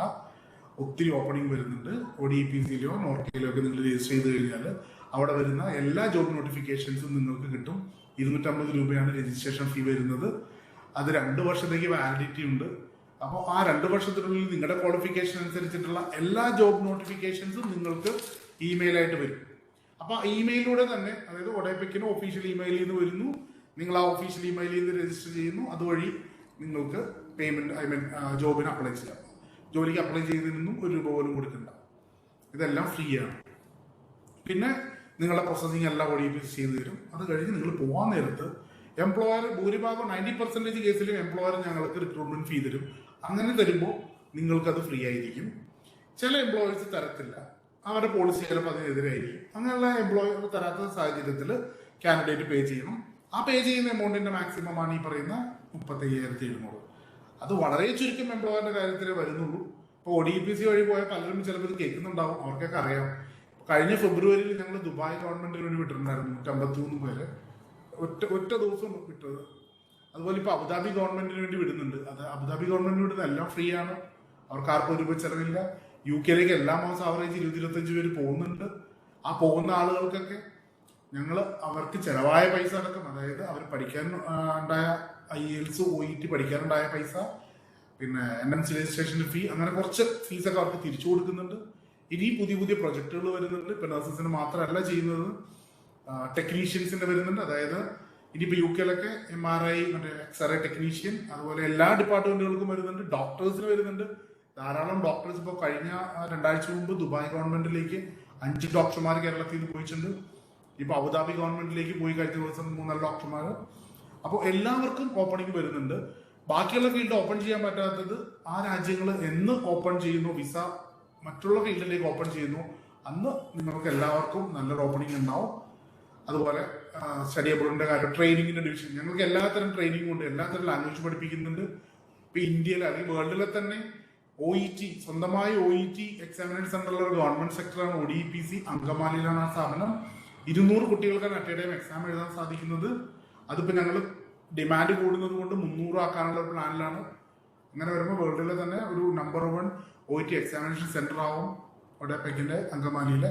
അപ്പൊ ഇതെല്ലാം നിങ്ങൾ ഒഡെപെക്കിന്റെ വെബ്സൈറ്റിൽ കയറി നോക്കിക്കഴിഞ്ഞാൽ നിങ്ങൾക്ക് കൂടുതലായിട്ടുള്ള അറിയാൻ പറ്റും. പിന്നെ ഇപ്പൊ ഞാൻ എന്തായാലും അത്യാവശ്യം വേണ്ടപ്പെട്ട കാര്യങ്ങൾ പറഞ്ഞു തോന്നുന്നു അല്ലേ Sajith? Yes sir. Okay sir. പിന്നെ സജിത്തിന് ചില കാര്യങ്ങൾ എനിക്കും ചില സാറിനോട് ചോദിക്കാനുണ്ട്. നമുക്കൊരു സാർ, അപ്പോൾ നമുക്ക് എങ്ങനെ ഒരു ഓഫർ ലെറ്റർ ഫേക്ക് ആണ് അല്ലെങ്കിൽ അതൊരു റിയൽ ആണ് എന്നുള്ളത് ഇപ്പൊ ഇന്റർനെറ്റ് വഴി ഒരുപാട് കുട്ടികൾക്ക് ലഭിക്കുന്നുണ്ട്. പല മെയിലുകളിൽ, അതായത് you are selected for this particular job എന്നൊക്കെ പറഞ്ഞുകൊണ്ട് വരുന്നുണ്ട്. അതിന് ഏത് രീതിയിൽ സാറിന് ഒരു എക്സ്പീരിയൻസ് വെച്ച് അതിൽ എങ്ങനെ ഫേക്ക് ആണോ റിയൽ ആണോ എന്ന് നമുക്ക് എങ്ങനെ മനസ്സിലാക്കാൻ സാധിക്കും സാർ? വളരെ വാലിഡ് ആയിട്ടുള്ള ഒരു ക്വസ്റ്റ്യൻ ആണ്. കാരണം ഇപ്പൊ റീസെന്റ്, അതായത് കഴിഞ്ഞ ആഴ്ച നടന്നൊരു കാര്യത്തെ പറ്റിയാണ് സജിത്ത് ഇപ്പൊ ചോദിച്ചത്. UAE തന്നെ ഏറ്റവും വലിയൊരു എംപ്ലോയർ, ആ എംപ്ലോയറുടെ പേരിൽ ഓഫർ ലെറ്റർ ഉണ്ടാക്കി ആളുകൾക്ക് അടിച്ചു കൊടുക്കാൻ തുടങ്ങി. അപ്പൊ ആ എംപ്ലോയർ എന്നിട്ട് മേടിക്കുന്ന 1 ലക്ഷം രൂപ 2 ലക്ഷം രൂപയ്ക്കാണ് മേടിക്കുന്നത്.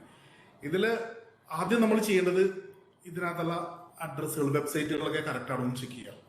ഓക്കെ, വെബ്സൈറ്റ് ചെക്ക് ചെയ്യാൻ പറ്റും. അപ്പോൾ ഇപ്പൊ അതിനേക്കാൾ കൂടുതൽ ടെക്നോളജി വലുതായത് കൊണ്ട് വെറും 10,000 രൂപ എടുത്ത് നമുക്കൊരു വെബ്സൈറ്റ് ഓപ്പൺ ചെയ്യാൻ പറ്റും. അപ്പൊ ഈ എംപ്ലോയറുടെ പേരിന് സിമിലർ ആയിട്ട് ഒരു വെബ്സൈറ്റ് ഉണ്ടാക്കി ആ വെബ്സൈറ്റിന്റെ പേരിലായിരിക്കും ഓഫർ ലെറ്റർ കൊടുക്കുന്നത്. നമ്മൾ കയറി നോക്കുന്ന ഈ വെബ്സൈറ്റിലായിരിക്കും. അപ്പം നമുക്ക് ജെന്യൂൻ ആയിട്ട് ഫീൽ ചെയ്യും. അങ്ങനെ വരെ പറ്റിക്കുന്നുണ്ട്. ഏറ്റവും നല്ലത് ഒരു ഏജൻസിയാണ് നിങ്ങൾക്ക് തരുന്നതെങ്കിൽ ആ ഏജൻസി നമ്മുടെ മൈഗ്രേറ്റ് എന്ന് പറയുന്ന ഒരു സൈറ്റ് ഉണ്ട് ഇന്ത്യ ഗവൺമെന്റിന്റെ, അതിൽ ലിസ്റ്റ് ചെയ്യപ്പെട്ടിട്ടുണ്ടോ, ലൈസൻസ്ഡ് ഏജൻസി ആണോ എന്ന് നോക്കുക. അത് ഗവൺമെന്റ് ആയാലും പ്രൈവറ്റ് ആണെങ്കിലും അത് ലിസ്റ്റ് ചെയ്യപ്പെട്ടിട്ടുണ്ടോ എന്ന് നോക്കുക. അങ്ങനെ ലിസ്റ്റ് ചെയ്ത ഏജൻസി ആണെങ്കിൽ അവരുടെ ഓഫർ ലെറ്റേഴ്സ് ഒക്കെ ഒരുമാതിരി കറക്റ്റ് ആയിരിക്കും. അവര് പൈസ മേടിക്കുന്ന ആളുകളുണ്ട്, പക്ഷെ ജോലി കിട്ടും. അത് കറക്റ്റ് ആയിരിക്കും. മനസ്സിലായി. അപ്പോ സർ പറയുന്നത് നമ്മൾ ലിസ്റ്റഡ് ആയിട്ടുള്ള അല്ലെങ്കിൽ ഓതറൈസ്ഡ് ആയിട്ടുള്ള ഓർഗനൈസേഷൻസിനെ റിക്രൂട്ട് ചെയ്യാൻ അധികാരമുള്ളൂ. അപ്പോൾ പിന്നെ റിയലിസ്റ്റിക് ആണോ, എനിക്ക് തോന്നിയൊരു കാര്യം റിയലിസ്റ്റിക് ആണോ എന്നുള്ളതും കൂടെ നിങ്ങൾ വിശകലനം ചെയ്യണം.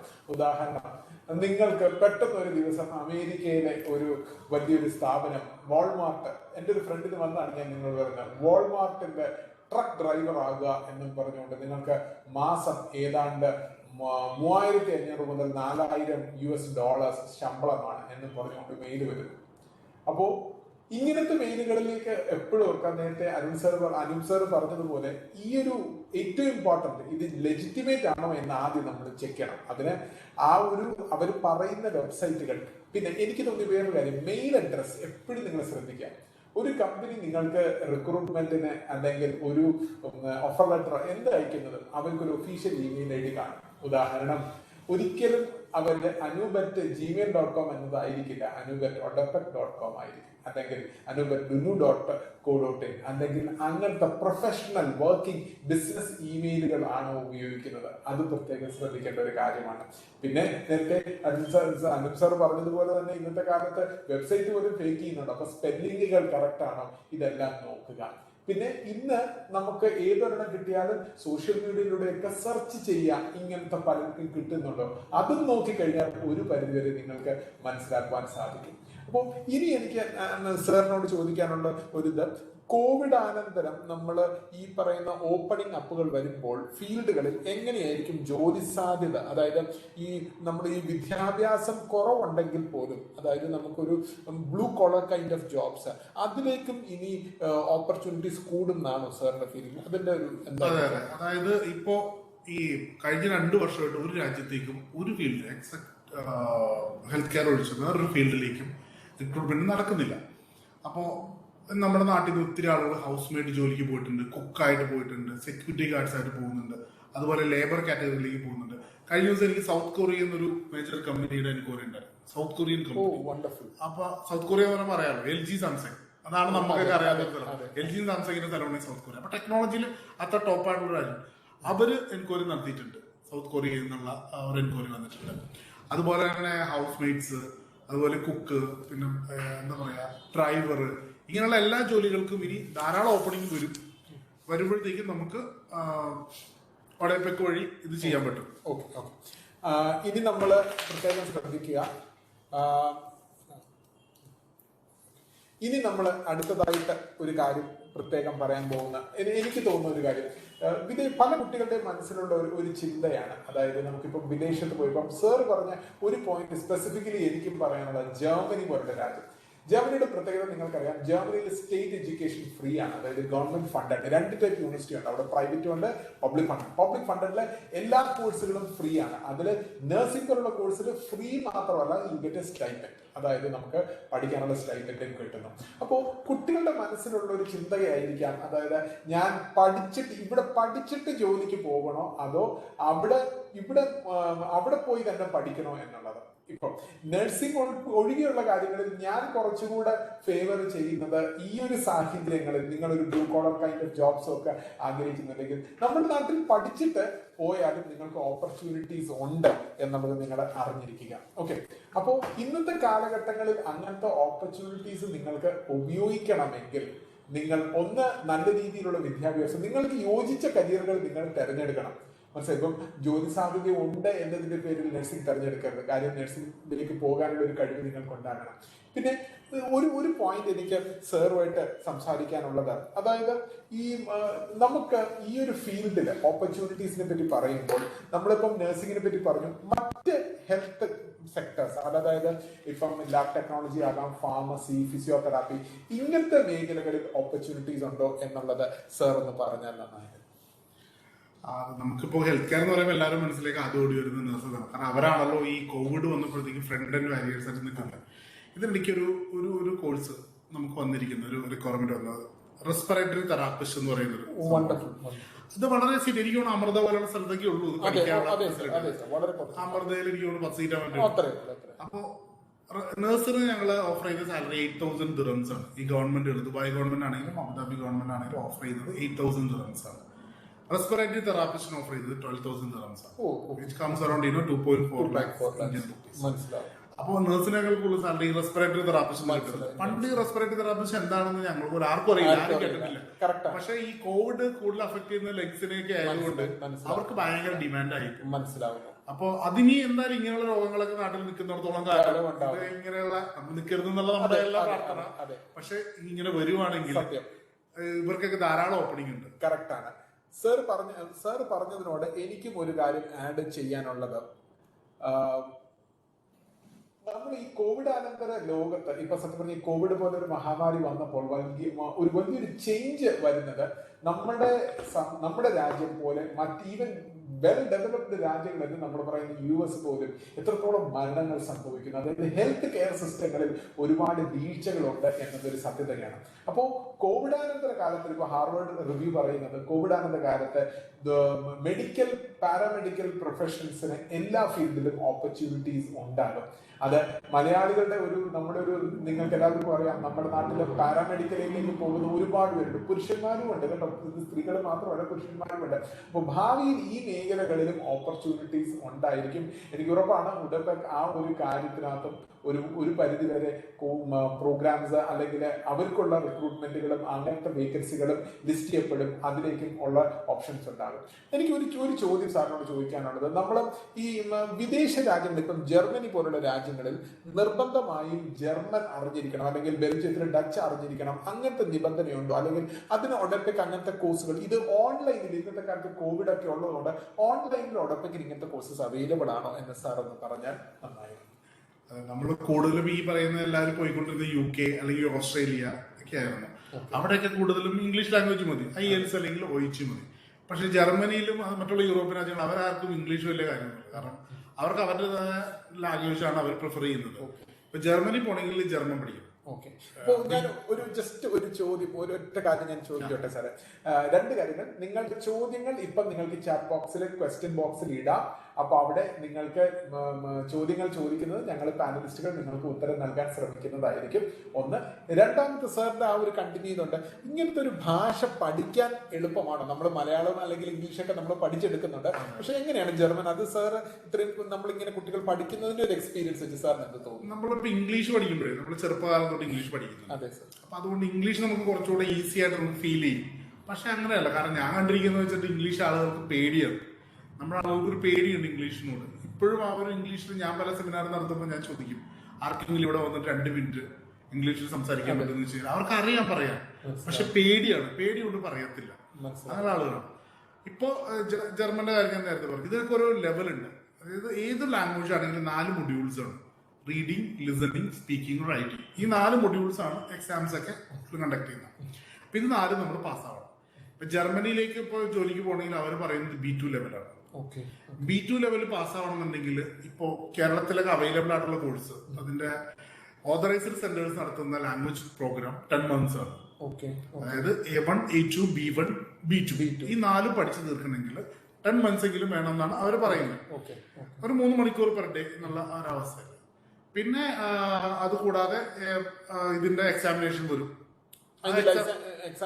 ഓരോ ചാപ്റ്ററാണ്. A1 കഴിയുമ്പോൾ എക്സാം ഉണ്ട്, A2 എക്സാം ഉണ്ട്, B1. ഇതെല്ലാം ഒഡെപെക്കിലൂടെ നടത്താൻ നമുക്ക് സാധിക്കും. ഇത് ഓതറൈസ്ഡ് സെന്റേഴ്സ്, ഇംഗ്ലീഷ് നടത്തുന്ന IELTS, OET, ബ്രിട്ടീഷ് കൗൺസിലാണ് OET നടത്തുന്നത്. അതേപോലെ നമ്മളെ ഹെൽപ്പ് ചെയ്യും. അതെല്ലാം നമ്മൾ ഹെൽപ്പ് ചെയ്യും. ഇവർക്ക് പഠിക്കാം. ഇപ്പൊ ഡച്ച് ഞങ്ങൾ തുടങ്ങിയിരിക്കുന്ന പ്രോഗ്രാം ഈ B2 എത്തില്ല. അപ്പൊ ഞാൻ അവരോട് സംസാരിച്ചു, കാരണം B2 എത്തി നിങ്ങളൊരാളെ കൊണ്ടുപോകാനായിട്ട് 1 കൊല്ലം പിടിക്കും. അപ്പൊ അവര് ഞങ്ങൾ പ്രപ്പോസൽ കൊടുത്തു, നിങ്ങളൊരു കാര്യം ചെയ്യും, B1 വരെ ഇവിടെ പഠിക്കും. അതൊരു 6 മാസം കൊണ്ട് നമുക്ക് B1 പഠിച്ചെടുക്കാൻ പറ്റും. കാരണം B2 ആകുമ്പോൾ കുറച്ചുകൂടെ ടഫായി, ഗ്രാമറും കാര്യങ്ങളൊക്കെ ഒന്ന് ഒത്തിരി ടഫാവും. അപ്പോൾ നമ്മളിവിടെ നിൽക്കുമ്പോൾ നമ്മുടെ ആൾക്കാരുടെ വിചാരം എന്ന് പറയും, ഇംഗ്ലീഷ് ആണെങ്കിലും I want to study English in Malayalam. അല്ലെ, ആ ഒരു കൺസെപ്റ്റാണ്. ഞാൻ ആരും കുറ്റപ്പെടുത്തുകയല്ല. നമ്മുടെ എല്ലാം കണ്ടു. ഇപ്പൊ ഞാനാണെങ്കിലും അങ്ങനെ, എനിക്ക് മലയാളത്തിൽ, ഞാൻ ഡോക്ടറെ കാണാൻ പോകുമ്പോൾ മലയാളത്തിൽ സംസാരിക്കാനാണ് എനിക്കിഷ്ടം. ഒരു യൂറോപ്യൻ ഡോക്ടറെ അടുത്ത് എത്ര നല്ലതാണെങ്കിൽ ഞാൻ പോകില്ല. കാരണം എന്റെ കാര്യങ്ങളെല്ലാം എനിക്ക് ഈസി ആയിട്ട് കമ്മ്യൂണിക്കേറ്റ് ചെയ്യാൻ പറ്റും എന്റെ സ്വന്തം ലാംഗ്വേജിലാണ്. അപ്പൊ അതുപോലെ തന്നെ എല്ലാവർക്കും ഇംഗ്ലീഷ് മലയാളത്തിൽ പഠിക്കണം, മനസ്സിലാവും. ഞങ്ങള് ഒരു ഫാക്കൽറ്റീനെ റുമേനിയ അറേഞ്ച് ചെയ്തു. ഒരു ഫോറിനറെ, OET 20 കൊല്ലം എക്സ്പീരിയൻസ് ഉള്ള ഏറ്റവും ടോപ്പ് ഫാക്കൽറ്റിയാണ്. പക്ഷെ അവരുടെ കീഴിൽ പഠിക്കാൻ ആളെ കിട്ടിയില്ല. കാരണം ഇവർക്ക് കമ്മ്യൂണിക്കേറ്റ് ചെയ്യാൻ പറ്റുന്നില്ല. ഈ ലേഡിയായിട്ട് കമ്മ്യൂണിക്കേറ്റ് ചെയ്യാനുള്ള ബുദ്ധിമുട്ട്, അവർക്ക് മലയാളത്തിൽ സംസാരിക്കും. അപ്പോ അത് നമ്മളിപ്പോ മലയാളം, നമ്മൾ ഇംഗ്ലീഷ് സംസാരിക്കുമ്പോൾ ഒരു മംഗ്ലീഷ് ആയിട്ട് വരും, ഒരു മലയാളം ടച്ച് വരും. അപ്പൊ അത് ഒഴിവാക്കാൻ വേണ്ടിയിട്ട് ഞങ്ങൾ ഇപ്പൊ ജർമ്മൻ ആണെങ്കിലും ബെൽജിയം ആണെങ്കിലും അവരുടെ ഫാക്കൽറ്റിയെ കൊണ്ട് പഠിപ്പിക്കും. ആ നാഷണൽ ആൾക്കാരെ കൊണ്ട് പഠിപ്പിക്കും. മനസ്സിലായി. അപ്പൊ ഈ മലയാളത്തിന്റെ ഇൻഫ്ലുവൻസ് കുറച്ച് കുറഞ്ഞിട്ടും അവർ പാസ്സാവാനുള്ള ചാൻസ് വളരെ കൂടുതലാണ്. മലയാളം മോശമായിട്ടല്ല, പക്ഷെ ഇത് പഠിക്കുമ്പോഴേ അവർ പാസ്സാവും. നമ്മുടെ ഉദ്ദേശം ഇത് പാസ്സാവാന്നുള്ളതാണ്. അപ്പോ പറയുകയാണെങ്കിൽ ഏറ്റവും പ്രൊഫഷണൽ ലെവലിൽ തന്നെയാണ് ഇത് പഠിപ്പിക്കുന്നത്. Wonderful sir. അപ്പോൾ അടുത്ത ഒരു ചോദ്യം ഇവിടെ വന്നിരിക്കുന്നത്, പല കുട്ടികൾ ചോദിക്കുന്ന ഒരു ചോദ്യം, വിദേശത്തേക്ക് നമ്മൾ ഇങ്ങനെ പോകുമ്പോൾ നമ്മൾ ഈ ഫീസ് എന്ന് പറയുന്ന ഇപ്പം പഠനത്തിന് വേണ്ടി പറഞ്ഞ് ഈ ഡിപ്ലോമ കോഴ്സിന്റെ ഇങ്ങനത്തെ ഫീസിന് ആദ്യം നമ്മൾ എന്തെങ്കിലും ഫീസ് അടക്കണോ? അല്ലെങ്കിൽ യൂണിവേഴ്സിറ്റിയിൽ അപ്ലൈ ചെയ്യുന്നതിനൊക്കെ ഒഡെപെക് എന്തെങ്കിലും സഹായം ചെയ്യുമോ? അല്ലെങ്കിൽ ഒഡെപെക് വിദ്യാഭ്യാസത്തിൽ ട്രെയിനിങ് നൽകുന്ന പോലെ ഈ യൂണിവേഴ്സിറ്റികളിൽ അപ്ലൈ ചെയ്യാനും അങ്ങനത്തെ കാര്യങ്ങളിൽ ഒഡെപെക് എന്തെങ്കിലും സഹായം ചെയ്യുന്നുണ്ടോ എന്ന് കുട്ടികൾ ചോദിക്കുന്നുണ്ട്. സാർ എന്നതിനെ, അതായത് ഈ നമ്മൾ സെലക്ട് ചെയ്തിരിക്കുന്ന യൂണിവേഴ്സിറ്റികൾ, അതായത് റാങ്കിങ്ങിൽ നല്ല ഹൈ ആയിട്ടുള്ള യൂണിവേഴ്സിറ്റികൾ മാത്രമാണ്. ഇപ്പൊ നമ്മുടെ നാട്ടിലുള്ള പോലെ തന്നെ നിങ്ങൾ തമിഴ്നാട്ടിലേക്കോ കർണാടകത്തിൽ പോയി കഴിഞ്ഞാൽ പെട്ടിക്കട യൂണിവേഴ്സിറ്റികൾ കാണാൻ പറ്റും. നിങ്ങളൊക്കെ ശ്രദ്ധിച്ചിട്ടുണ്ടാവും. ഒരു ചെറിയൊരു സംഭവം ഒരിക്കും, അവിടെ എല്ലാ കോഴ്സും ഉണ്ടാവും. പക്ഷെ അങ്ങനെയുള്ള ഒരു യൂണിവേഴ്സിറ്റികളിൽ ഒടേപ്പൊക്കെ അഡ്മിഷൻ വാങ്ങി കൊടുക്കില്ല. കാരണം അത് പഠിച്ചിട്ട് നാളെ കോഴ്സ് കംപ്ലീറ്റ് ചെയ്യാൻ പറ്റുമോ, അല്ലെങ്കിൽ ആ സർട്ടിഫിക്കറ്റ് വാലിഡിറ്റി ഉണ്ടോ ഒന്നും അറിയത്തില്ല. അതുകൊണ്ട് നല്ലൊരു യൂണിവേഴ്സിറ്റികളാണ് നമ്മൾ പഠിപ്പിക്കുന്നത്. അപ്പൊ ആവറേജ് ഒരു ഫീസ് ഇയർലി സ്റ്റാർട്ട് ചെയ്യുന്നത് ജർമ്മനിയിലെ മാറ്റി നിർത്തിക്കോളൂ. സാധാരണ ആളുകൾ പോകുന്ന UK, കാനഡ, അതുപോലെ ഓസ്ട്രേലിയ, ന്യൂസിലൻഡ്, ഈ 4 രാജ്യങ്ങളിൽ ഒരു ആവറേജ് ഫീസ് സ്ട്രക്ചർ ഇയർലി ഒരു 6 lakhs to 40 lakhs വരെ മേടിക്കുന്ന യൂണിവേഴ്സിറ്റികളുണ്ട്. നമ്മൾ മിനിമം വെച്ചൊരു 6 lakh വെക്കുക, ഒരു 5 lakhs ഒരു ലിവിങ് എക്സ്പെൻസസ്. അപ്പൊ ഒരു 10-11 ലക്ഷം രൂപ ഒരു വർഷത്തേക്ക് വരും. 4 വർഷമാണ് നമ്മുടെ ഒരു ബേസിക് കോഴ്സ് വരുന്നത്. ആ ഒരു 4 വർഷം ഒരു 40 lakhsോളം നമുക്ക് ചെലവ് വരും. അപ്പൊ അതിന് ലോൺ ഫെസിലിറ്റീസ് ഉണ്ട്, നമ്മൾ അതിന് ഹെൽപ്പ് ചെയ്യും. പിന്നെ നമ്മളിപ്പോ വനിതാ വികസന കോർപ്പറേഷനായിട്ട് സംസാരിക്കുന്നുണ്ട്. അവിടെ നിന്ന് ലോൺ എടുക്കാനുള്ള 3% അവർ ലോൺ കൊടുക്കുന്നത്. അപ്പൊ ആ ഒരു ഫെസിലിറ്റി അവരായിട്ട് ഡിസ്കഷൻ നടക്കുന്നുണ്ട്. അപ്പൊ അവരിലൂടെ ആളുകൾക്ക് ഇതിന്റെ പ്രോസസ്സിങ്ങിനും ഒക്കെ നമ്മളെ ഹെൽപ്പ് ചെയ്യാൻ സൗകര്യം ഉണ്ടായിരിക്കും.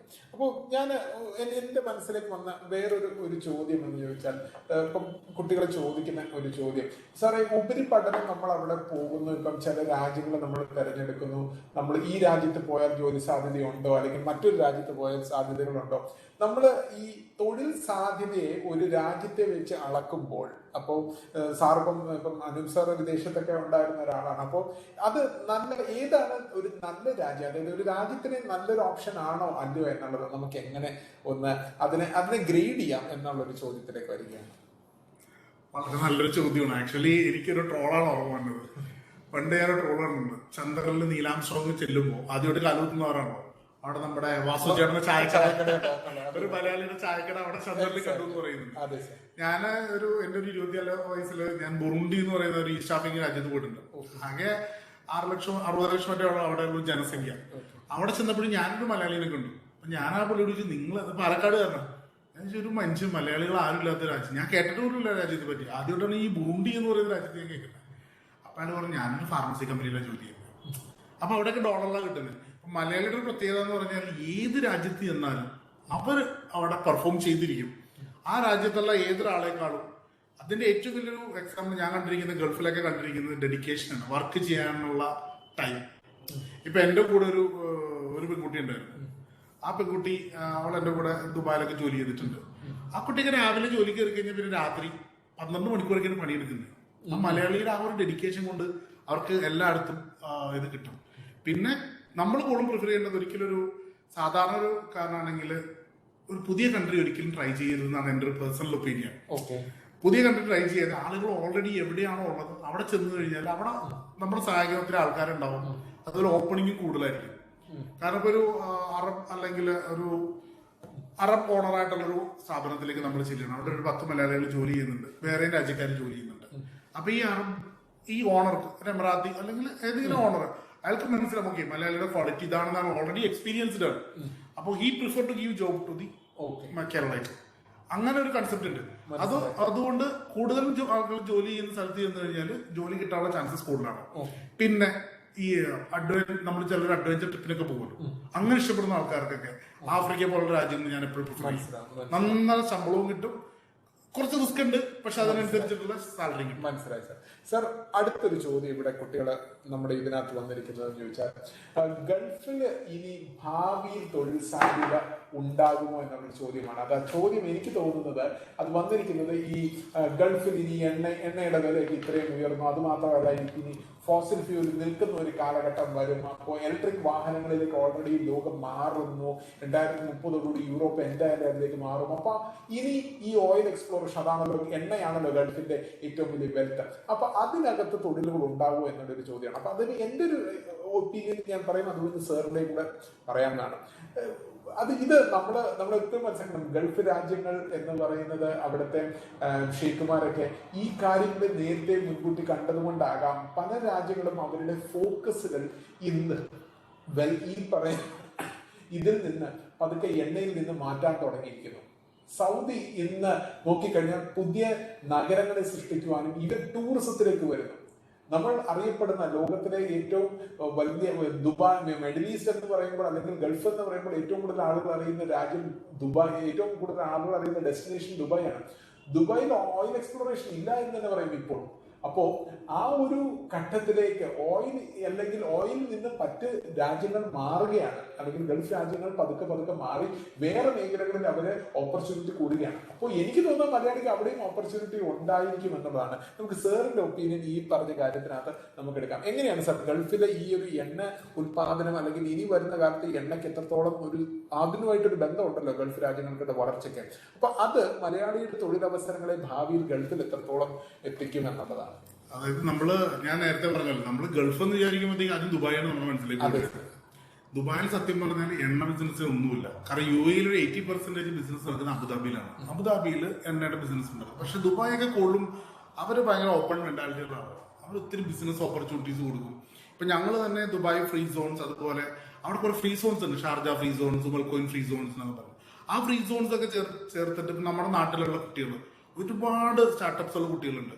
ഇവർക്കൊക്കെ പുറത്തേക്ക് പോകാനും, അതുപോലെ അവർ ബേസ് കേരളത്തിലായിരിക്കും, സ്റ്റാർട്ടപ്പ് തുടങ്ങിയിരിക്കുന്നത് കേരളത്തിലായിരിക്കും. പക്ഷെ അവരുടെ പ്രൊഡക്റ്റ് ചിലപ്പോൾ ആഫ്രിക്കയിലോ അങ്ങനെയുള്ള രാജ്യങ്ങളിലൊക്കെ വിറ്റഴിക്കാൻ വേണ്ടി ചിലപ്പോൾ ഇവിടെ ഇരുന്നിട്ട് അവർക്ക് ബുദ്ധിമുട്ടുണ്ടാവും.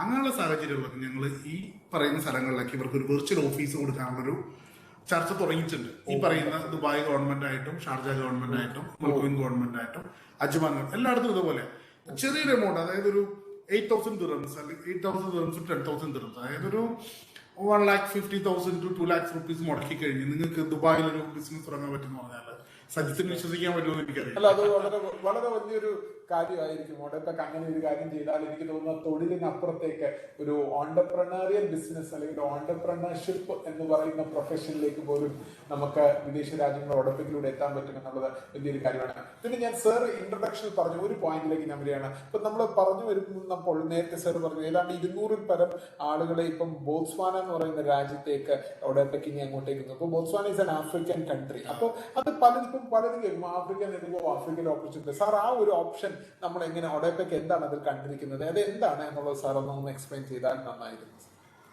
ഈ ബോട്സ്വാന എന്ന രാജ്യത്തെ പറ്റി കേൾക്കുമ്പോൾ നമ്മൾ പലരും ആദ്യമായിട്ടായിരിക്കും കേൾക്കുന്നത്. ബോട്സ്വാന ഇങ്ങനെ ആഫ്രിക്കൻ രാജ്യം.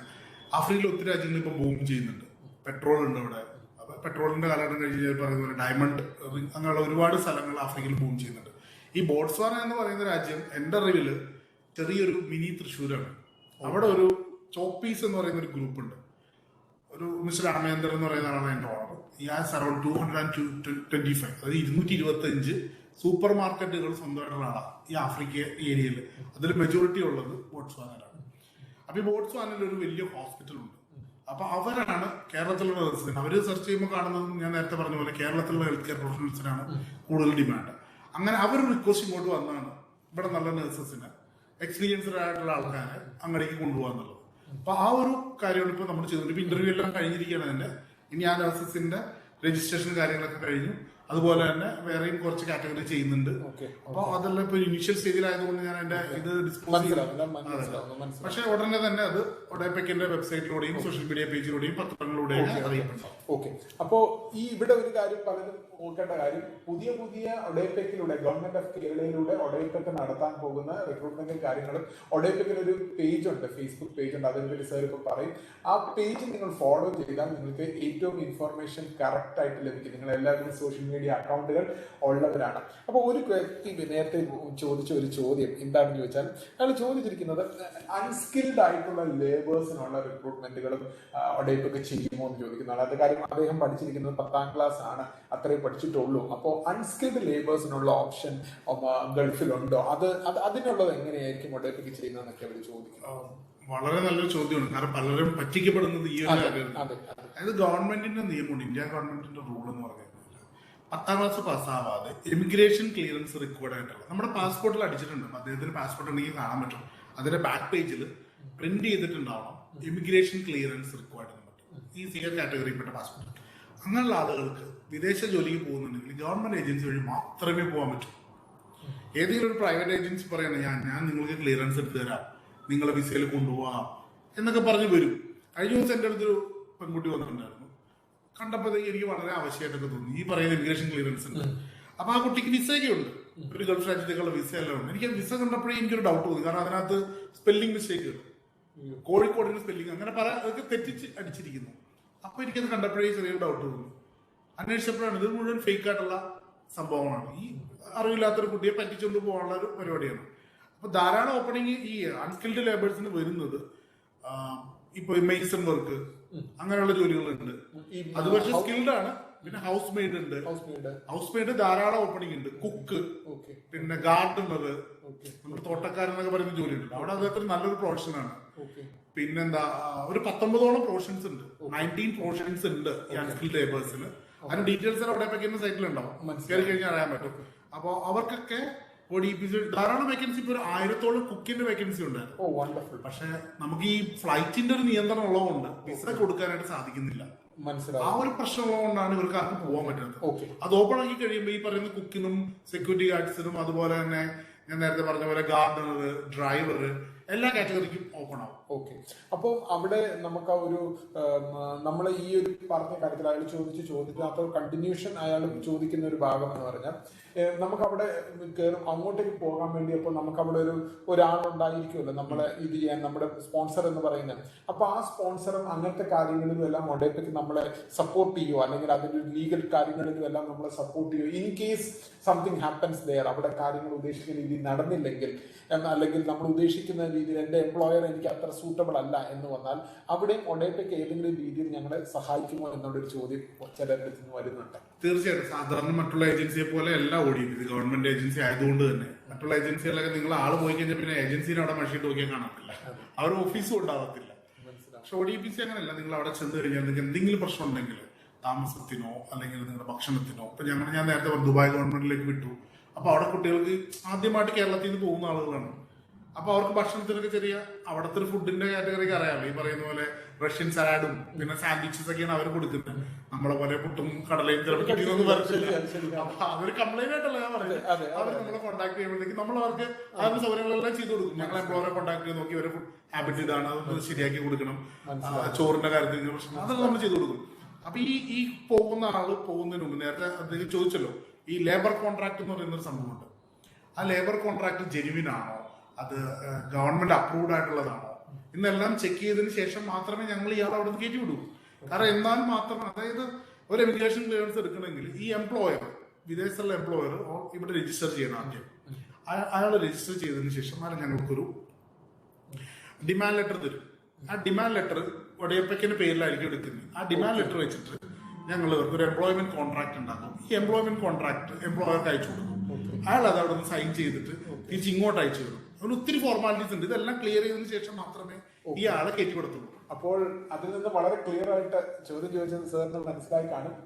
ഈ ക്ലിയർ ആയിട്ടുള്ള എല്ലാ ലീഗൽ ഡോക്യുമെന്റ് ചെയ്തിട്ടാണ് നിങ്ങളെ അങ്ങോട്ടേക്ക് അയക്കാൻ പോകുന്നത്. അതുകൊണ്ട് നിങ്ങളുടെ തൊഴിലിൽ നിങ്ങളുടെ ഭാഗത്ത് നിങ്ങളല്ലാതെ വരുന്ന എന്ത് മിസ്റ്റേക്കുകൾക്കും അവിടെ സംരക്ഷണം ഒഡേപെക്കിന്റെ ഭാഗത്ത് നിന്ന് നിങ്ങൾക്ക് അഡ്വൈസിങ്ങും കൺസൾട്ടിങ്ങും ഉണ്ടായിരിക്കും എന്നുള്ളത് അറിഞ്ഞിരിക്കുക. ഓക്കെ. ഒരു ചോദ്യം ഇവിടെ ചോദിച്ചിരിക്കുന്ന, ഒരു ഒഡേപെക്കിന് എഡ്യൂക്കേഷണൽ കൺസൾട്ടൻസി ഉണ്ടോ എന്നുള്ളൊരു ചോദ്യം ചോദിക്കുന്നത്. അതായത് അവർ ഉദ്ദേശിക്കുന്നത് എനിക്ക് മനസ്സിലായത്തോളം അതായത് വിദേശത്തുള്ള യൂണിവേഴ്സിറ്റികളിലേക്കുള്ള അഡ്മിഷൻസും കാര്യങ്ങളും ഒക്കെ ചെയ്തു തരുമോ എന്നുള്ളത് ആണ് അവർ ചോദിക്കുന്നത്. അതെന്താണ് സാർ, നമ്മുടെ സർവീസ് അതിനകത്ത് എത്രത്തോളം വരുന്നുണ്ട് ആ ഒരു ഏരിയയിൽ? തീർച്ചയായിട്ടും ഒഡേപെക്കിന്റെ ഒരു പുതിയ വെഞ്ചൂറാണ്. അതായത് കോവിഡിന് സ്റ്റാർട്ട് ചെയ്തപ്പോൾ ഞാൻ പറഞ്ഞല്ലോ, കോവിഡിന് ശേഷമാണ് ഞങ്ങൾ തന്നെ അറിയുന്നത് ഇത്രയധികം കുട്ടികൾ വിദേശത്ത് പഠിക്കുന്നുണ്ട്. അപ്പൊ അത് വന്നപ്പോഴത്തേക്കും ഒഡേപെക്ക് വിചാരിച്ചു അങ്ങനെ ഒരു സർവീസ് കൂടെ കേരളത്തിലുള്ള ജനങ്ങൾക്ക് നൽകാമെന്നുള്ളത്. അപ്പോൾ ഞങ്ങൾ കുറച്ച് സ്ഥലങ്ങൾ ലിസ്റ്റ് ചെയ്തിട്ടുണ്ട്. നേരത്തെ പറഞ്ഞ പോലെ നല്ല യൂണിവേഴ്സിറ്റികൾ, നല്ല രാജ്യങ്ങൾ. ഞാൻ ചില രാജ്യങ്ങൾ പേര് കൂടെ പറയുന്നില്ല. തട്ടിക്കുട്ടി യൂണിവേഴ്സിറ്റികളിലേക്ക് അഡ്മിഷൻ കിട്ടുന്നില്ല. ജെന്യൂൻ ആയിട്ട് പഠിച്ചു വരാൻ പറ്റിയ മനസ്സിലാക്കുന്നു. എനിക്കപ്പോൾ ജസ്റ്റ് ഒരു കാര്യം പറയുന്നു. ഞാൻ ഈ ഒരു കരിയർ വിദഗ്ധനായി ഞാൻ പറയും, ഇതൊരു വളരെ നല്ലൊരു കാര്യമാണ്, നിങ്ങൾ ഉപയോഗിക്കണം. വിദേശ വിദ്യാഭ്യാസത്തിന് പോകാൻ ആഗ്രഹിക്കുന്നവർ, എനിക്ക് തോന്നുന്നത് ഗവൺമെന്റ് ഓഫ് കേരളയുടെ ഒഡേപെക്കിന്റെ സർവീസുകൾ പ്രത്യേകം ഉപയോഗിക്കാം. കാരണം ഇതൊരു മിനിമം ഗ്യാരണ്ടിയാണ്. പല കുട്ടികളും എന്നെ വിളിച്ചിട്ട് പറയുന്ന ഒരു മേജർ പോയിന്റ് എന്താണെന്ന് ചോദിച്ചാൽ, സാറ് ഞാനൊരു ഏജൻസിയിൽ പോയി, അപ്പൊ അവരോടത്ത് പറഞ്ഞു എനിക്ക് കാനഡയിൽ പോകണം, അത്രേ പറഞ്ഞുള്ളൂ. അപ്പൊ ഒരു കുട്ടി പറഞ്ഞതാണ് എൻ്റെ അടുത്ത്, അത് ഞാൻ നിങ്ങളോട് അതേപോലെ പറയാണ്, എനിക്ക് കാനഡയിൽ സെറ്റിൽ ആകണം. പഠിച്ചത് എന്താണെന്ന് ചോദിച്ചപ്പോൾ ആ കുട്ടി മാത്സ് ബയോ ആണ് പഠിച്ചത്, അതായത് എന്തിനും പോകാനുള്ള +2 കഴിഞ്ഞിട്ടുണ്ട്. ഈ കുട്ടിയെ അവസാനം അവർ ഒരു കോഴ്സിന് ജോയിൻ ചെയ്യിപ്പിച്ചു, ഒരു medical related course, medical lab services course, നമ്മുടെ ഇവിടുത്തെ MLT പോലുള്ള ഒരു കോഴ്സാണ് ആ കുട്ടിയെ പഠിപ്പിച്ചത്. എന്നിട്ട് ആ യൂണിവേഴ്സിറ്റി അഡ്മിഷനും ഒക്കെ എടുത്തു കൊടുത്തു. ഒരു കോളേജാണ്, കമ്മ്യൂണിറ്റി കോളേജ്, എല്ലാ അംഗീകാരമൊക്കെ ഉള്ളതാണ്. പക്ഷെ പ്രശ്നം എന്തായെന്ന് പറഞ്ഞാൽ ഈ കമ്മ്യൂണിറ്റി കോളേജ് എന്ന് പറയുന്നത് ഇവിടുന്ന് പറഞ്ഞു വിട്ടത് അവിടെ പോകുമ്പോൾ പാർട്ട് ടൈം ജോലി എല്ലാം ചെയ്യാം, സത്യമായിരുന്നു പാർട്ട് ടൈം എല്ലാം ചെയ്യാം. പക്ഷെ ഈ യൂണിവേഴ്സിറ്റി എന്ന് പറയുന്നത് താമസിക്കുന്ന സ്ഥലം അല്ലെങ്കിൽ ആ യൂണിവേഴ്സിറ്റി നിലനിൽക്കുന്ന സ്ഥലം എന്ന് പറയുന്നത് ഒരു കാട്ടിനകത്ത് അല്ലെങ്കിൽ ഒരു ഗുദാമാണ്. അവിടെ മുഴുവൻ മഞ്ഞുമലകളുമായി മൂടപ്പെട്ട ഒരു സ്ഥലത്താണ്. ഏതാണ്ട് 60 കിലോമീറ്റർ യാത്ര ചെയ്താലാണ് താമസ സ്ഥലത്ത് നിന്ന് ഈ വിദ്യാർത്ഥിക്ക് അവിടെ പോകാൻ പറ്റുന്നത്.